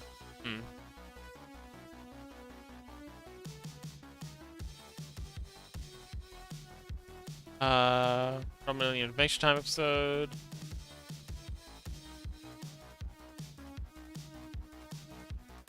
Not deer are classified as SCP-6448. Okay.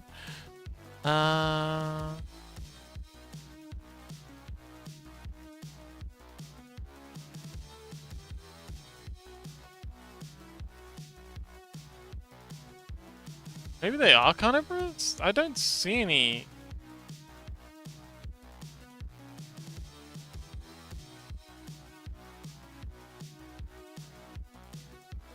I think it's... Yeah, it is mentioned in this article. Sorry, the CWD mentioned in this article. Trying to find where it says that they're carnivorous. Habitat... Relation... Oh, it's a mimic type.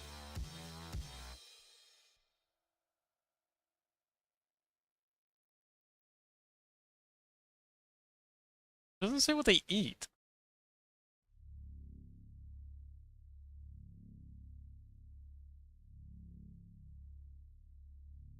Creature, feature.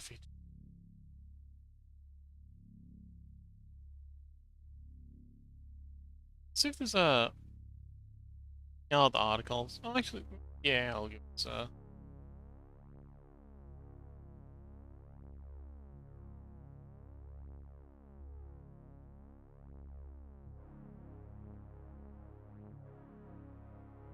Oh dear, not going into the woods. Well, that's a cool picture.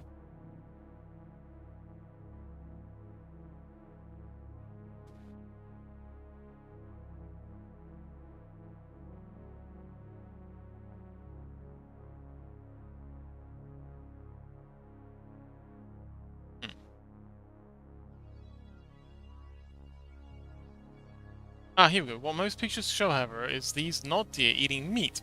Something which most deer don't do. Okay, so they are carnivorous. It's probably that image why you thought they were carnivorous. Yeah. Okay, so they're definitely carnivorous. So they're basically just carnivorous deer. Which is pretty fucking metal.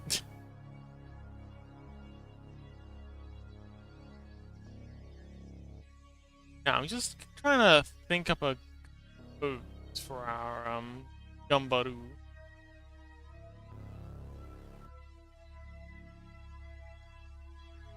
Actually, hang on, let's check the description of them. Fat like a bear. Always hungry.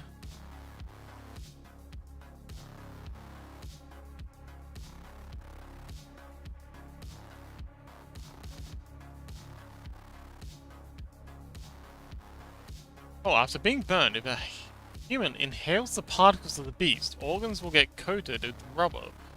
Easily misdiagnosed as tuberculosis. Its natural enemy was said to be the timber doodle, which clamps down its teeth and will not let go until thunder is heard. It's the second weakness of the Gumbaru, and is the only animal bears fear. Oh, the only animal the bear fears. Because of this, the Gumbaru is a coward when its rubbery skin is bitten. Huh. What's the timber doodle about? Oh. Fearsome critter said to have a bite force so strong that it could hold onto a Gumbaru. So, when it hears cracking of lightning, it will let go. Oh! That'd make for a pretty good dog. Although, Garino Percep has a Timberdoodle as a pet, meaning they're pretty easy to tame. Ah, I'd definitely add Timberdoodle to the list. Looks a funny name. It is a cute name.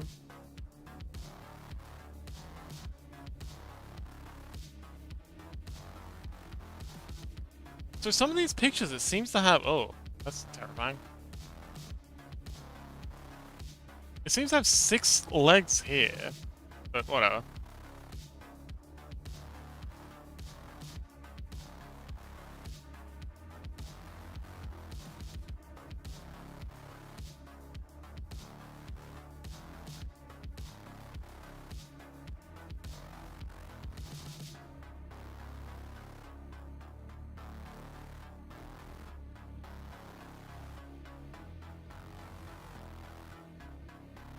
Okay, so Gumbaru. So it seems I really like that picture of it having like those human teeth. It's terrifying, but so cool. I'm gonna give it like a pig snout. So one of these to be kind of like the pig analogy in this world. Because again, I don't want to have any real-world creatures in this universe. This has to be entirely fanciful. So no chickens, no cows, even the horse. No, I gotta find an alternative to the horse. Surprised I don't have any. What about a not horse? What about riding not deers? You think not deers could be domesticated and ridden? Like if I just give antlers to this thing and call it a not deer, change the tail to be like fluffy, that might actually work. Give it like... That's actually ideal. Give this thing some antlers. Give it 3 eyes, and give it like a fluffy... Not donkey? No, and give it like a fluffy, sort of...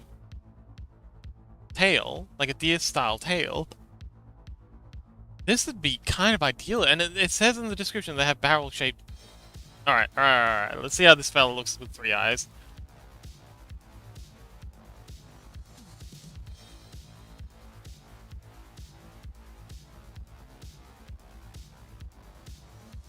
Like, not deer mounts would be kind of ideal.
Like that? That's pretty cool. A bit more slit shaped.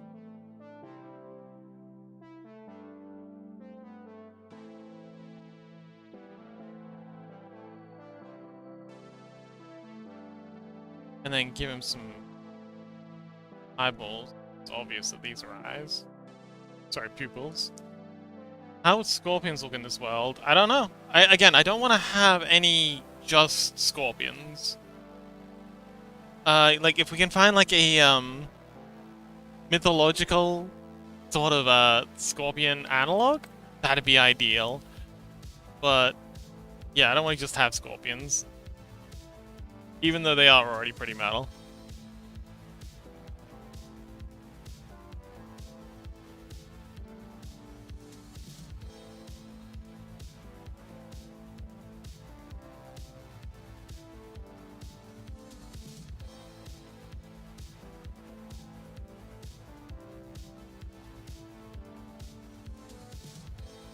Oh man, but yeah, the idea of the cowboys riding not deers, carnivorous, with big old antlers.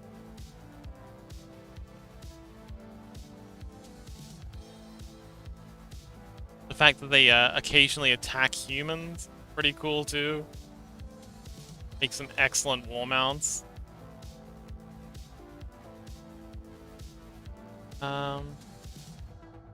What layer are you, old fella? Oh, you're up there. Okay, let's get out all you on over. That.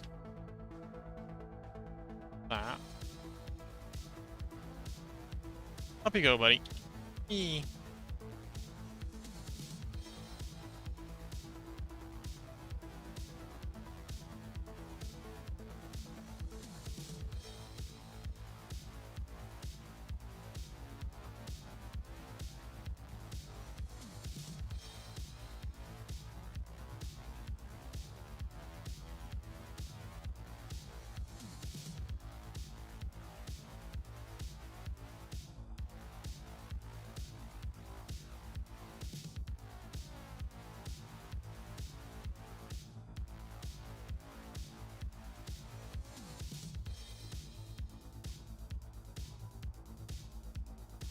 And then maybe one at the back?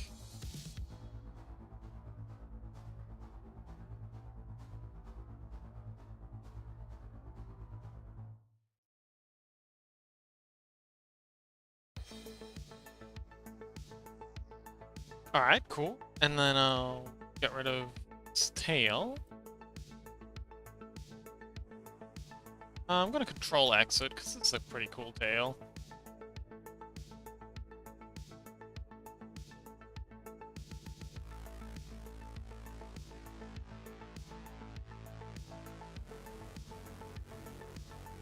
Up a bit, and then we'll swap this out for a big floofer.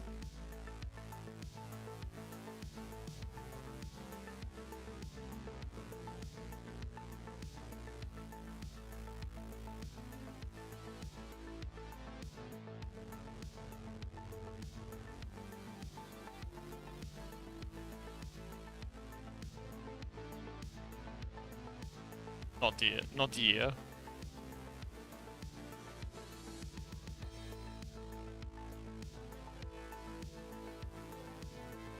Oh man, I love this idea. Oh, this is so cool.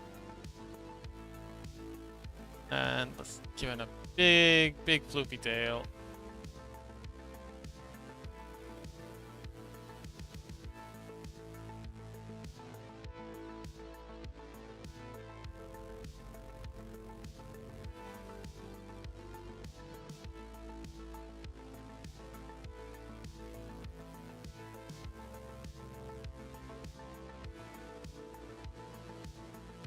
And this. This.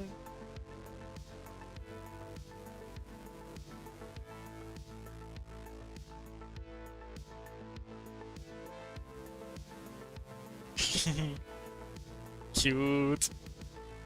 Do not deers have that much hair? Honestly, I don't care. It looks cool with this hair.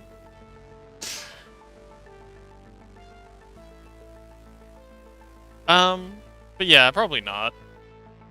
I don't know. Maybe it does, maybe it don't.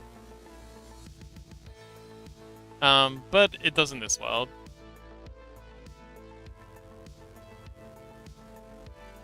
Mostly because I can't be bothered redrawing that hair. But also because it looks really cool. And I need this to be a horse analog, so having the long horse hair really helps. Just use the excuse of they're domesticated, sure.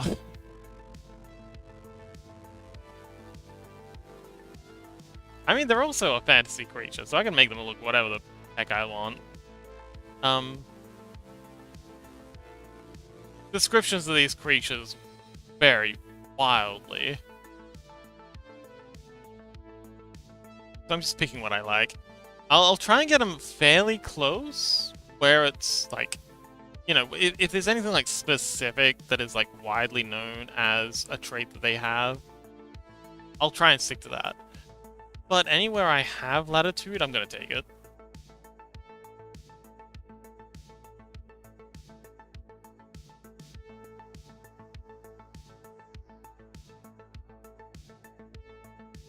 Because this is an original work inspired by American folklore.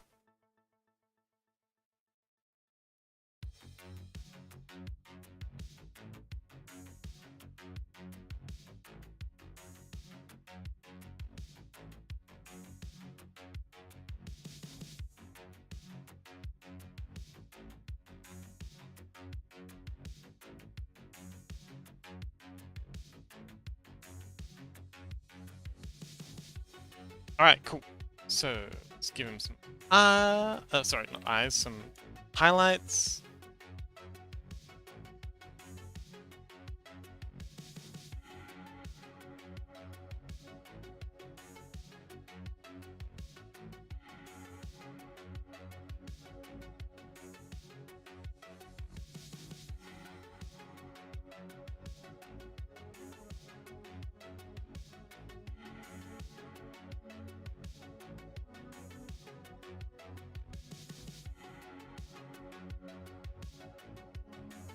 And some...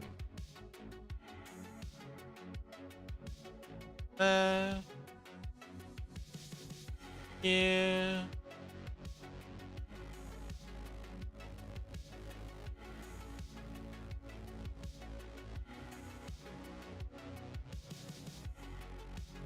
There we go. Now we need some highlights. Or some of the white highlights, should I say? Yeah.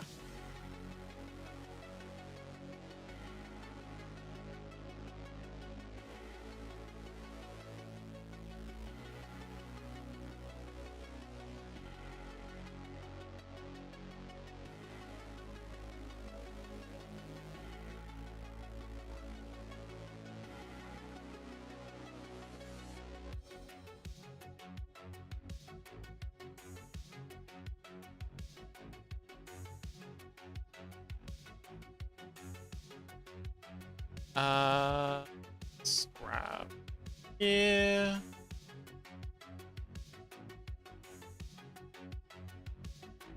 And then, I think,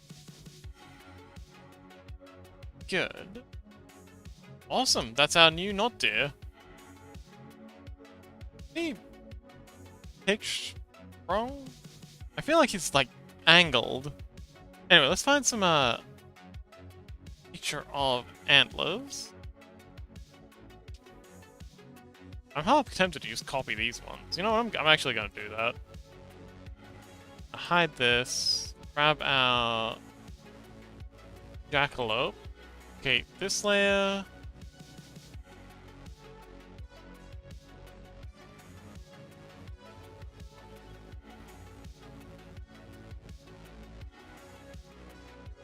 Oops.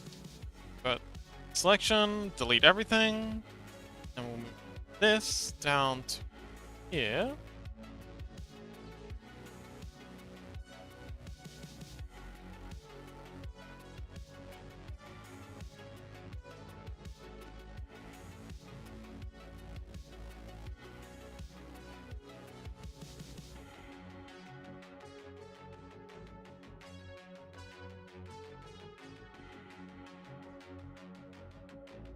Alright. I think we'll finish off this delightful creature, and then I think we'll call it. We'll do the Gumbaroo another day.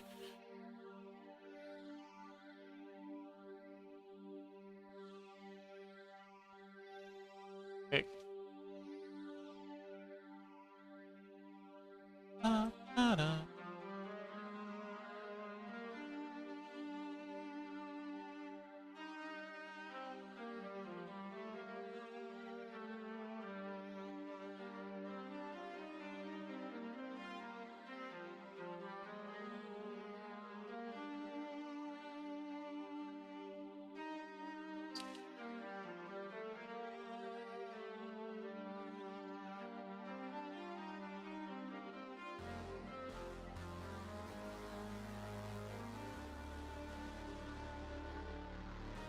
There we go. Not deer. That's a much cooler mount than just a horse with teeth. That's actually awesome. Okay, so we've got our not deer, we've got our jackalope.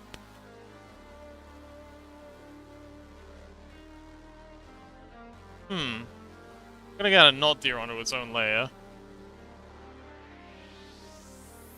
Ba, ba, ba, ba, na, na.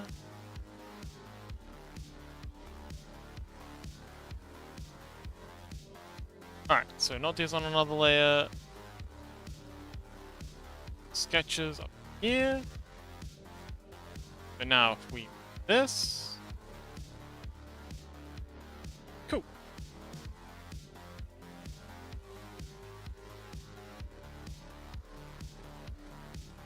Alright. I think that looks pretty dang good.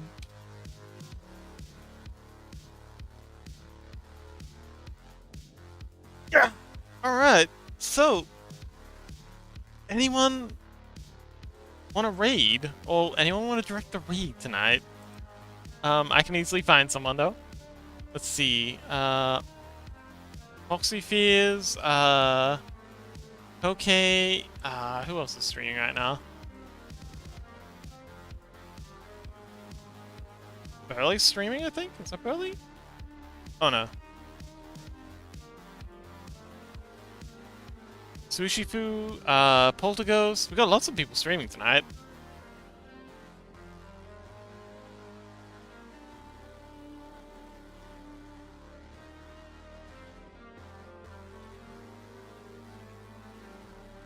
Let's see if we can find someone new.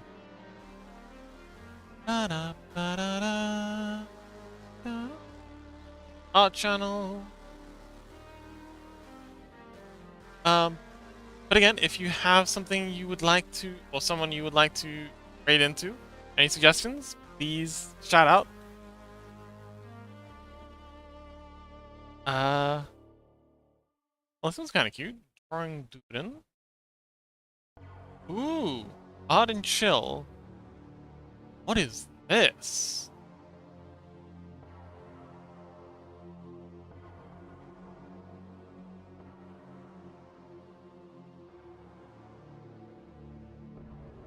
Okay, Polter's cool, but I've already found this. This looks really, really cool.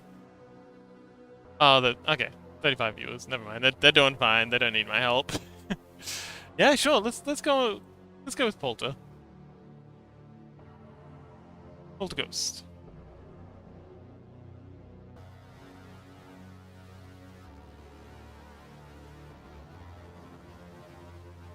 Oh, they're drawing? I didn't know Polterghost did art. Okay, cool. Slash raid Polterghost. Alright, well, thank you so much everyone for coming along. I had a really fun night. We got a Jackalope and a Thunderbird and an Argentavis drawn in. They're looking gorgeous. And also did a lot of discovering. Like you know, we've got our not deer as our mount now. We've got discovered the and gonna have our Chupacabra and our Gumbaroo. We learned all about Gumbaroos today, and the wacky life cycle of Jackalopes. Who would have thought they were so interesting? But yeah, very special thanks to Yami for all the awesome inspiration. Like so many cool ideas. But yeah, thanks again, everyone, for coming along. I had a really fun night. You enjoyed it too. Tomorrow is going to be maybe our last day of Stardew Valley. We're having a beach episode. That should be fun. Burbs. Yes, we love the burbs. I'm sure there'll be more burbs in the future. But thank you very much for joining me. And I hope to see you again tomorrow for Stardew Valley. Until then, I've been Fox, and I will see you next time.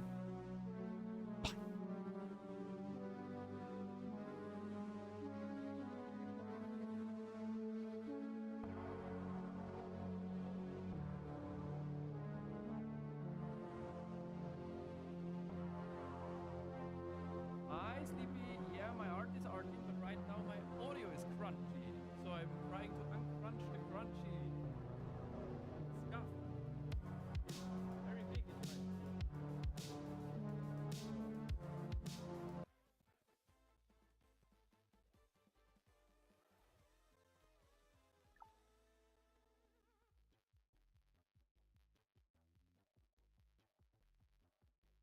Yeah, damn it.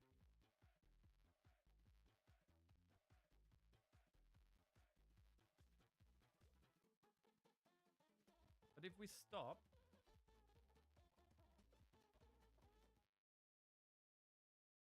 the music. Okay. So it is my Spotify integration thing.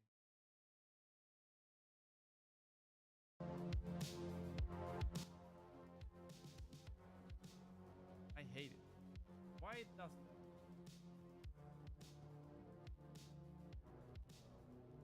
Hello, everybody from Sleepy Fox. Thanks for the raid. Welcome in. Gonna turn that down a little. Okay.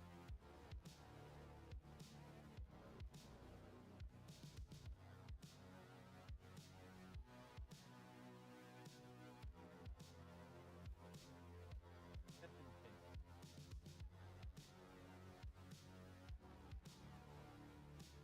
You know what? Yeah, I'm gonna restart Spotify real quick.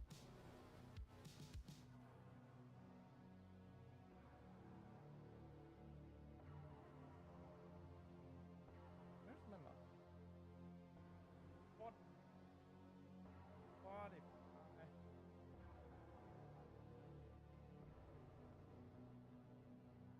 What do you mean installing Spotify? Are you crazy right now?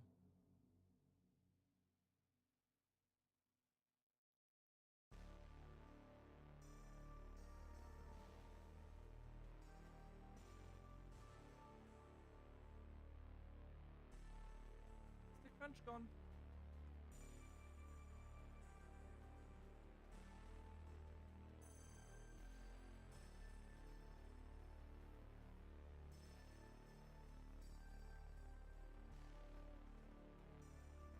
I think the crunch is gone. Yes. Good.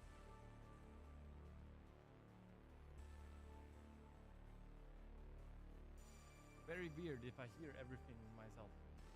Okay, so now I can give you my full attention. I'm sorry, Sleepy. How was art? And hello in. Welcome everybody.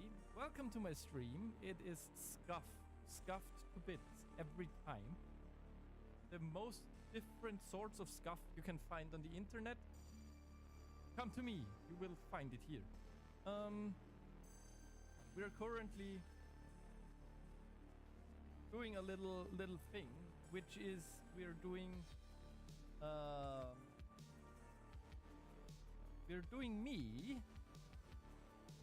as the human thing, and I chose the absolutely easiest pose ever, as you can see,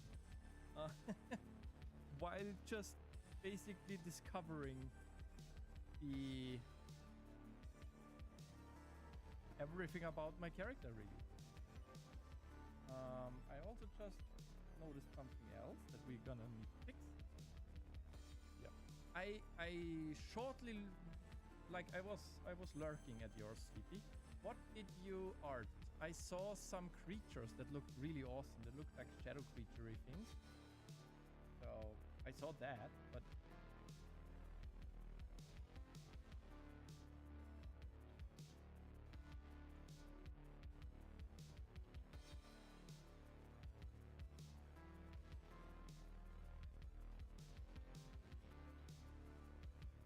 what were those?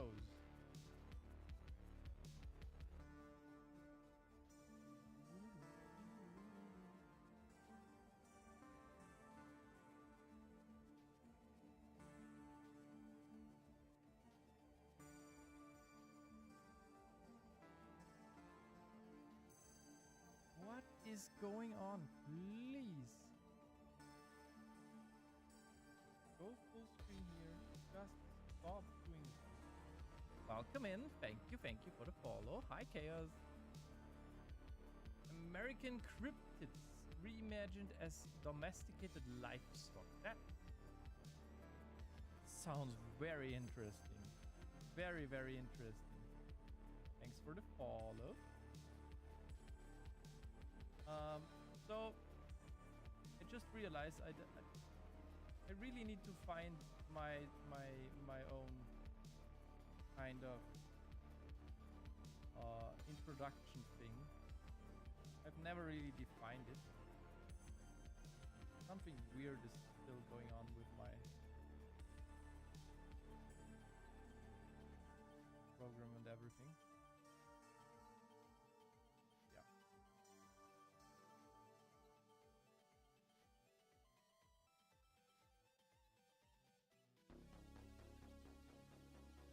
Make this black.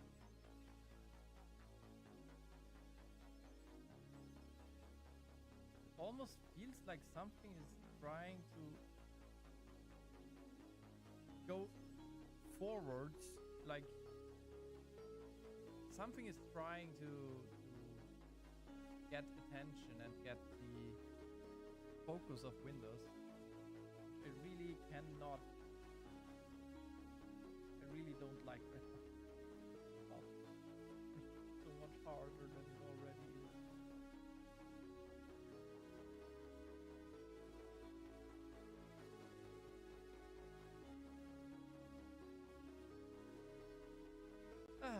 But yeah, anyways, I am Polterghost.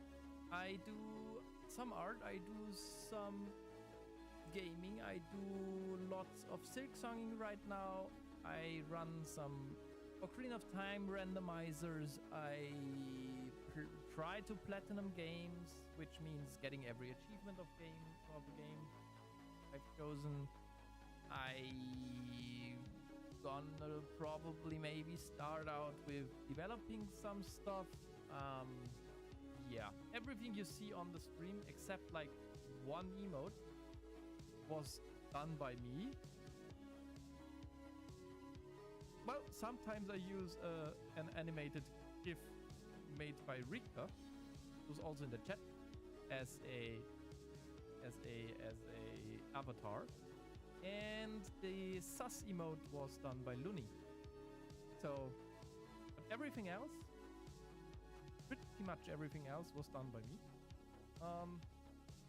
including all the bot interaction things and everything, custom raids, callouts, and all the fun stuff was all done by me.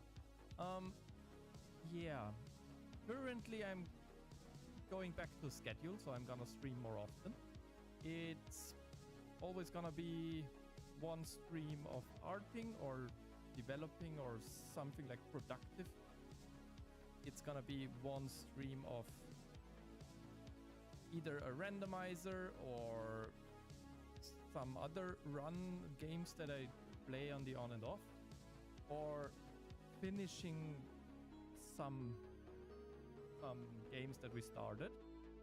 For example, on Thursday, I'm gonna try and do all of the few achievements we have for tuning. And if we have time over, we're gonna start doing some achievements for Crash Bandicoot.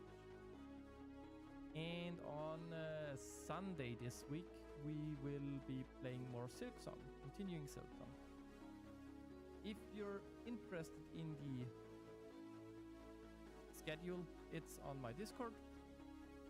And yeah, I think that's everything I said to say about me. Currently, we're trying to create me in human form.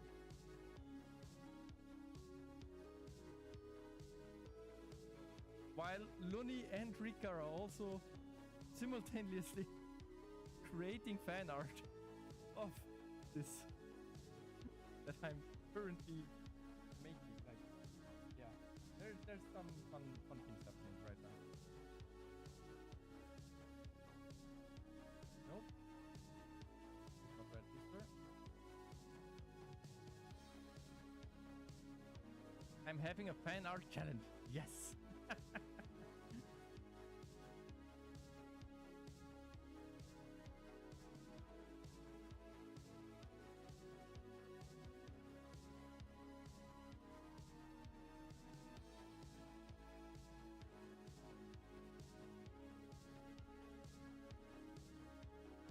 Well, what's life without challenges, right?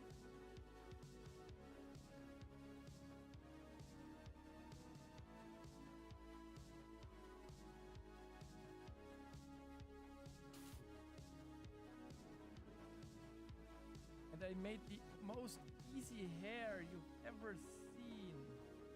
It's two-colored in the weirdest positions possible.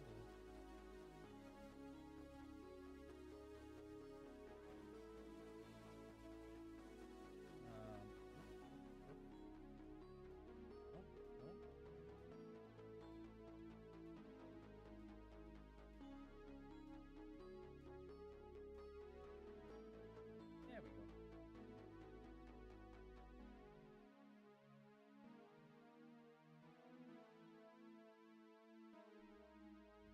I have no idea how it looks down.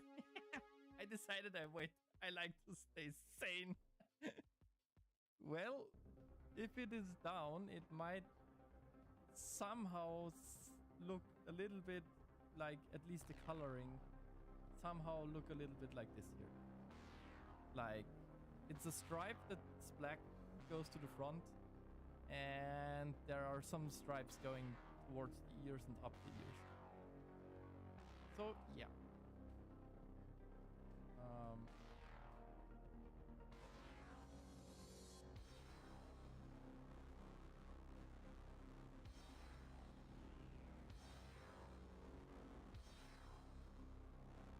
Also, now you got me to do the hair. Luni, you're gonna make a fan art today. You said I need to finish it today. Now I want to have fan art at the end of the day.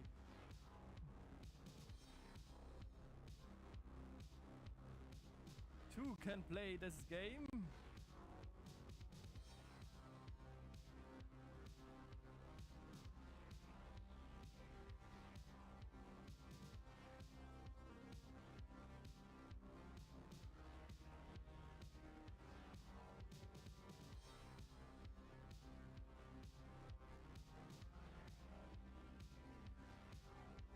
That's the whole purpose of the humanization. Does it need to be hot? Dang it. Just remember, hot enemy guy. Yeah, yeah. It can also be a little bit tomboyish. Doesn't need to be perfect, right? Exactly. Doesn't need to be perfect. That might help with the colors, but not the hairstyle. Okay. So, I kind of like the way this works for now with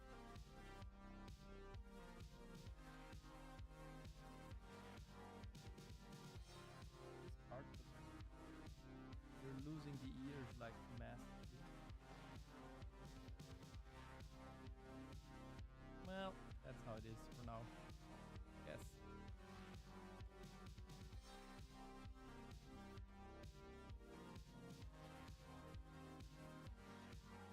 If we take both of them and we make them, if they were in not 0G, like not falling already, how would they look? How would they look? Doesn't need to be perfect, as we just said.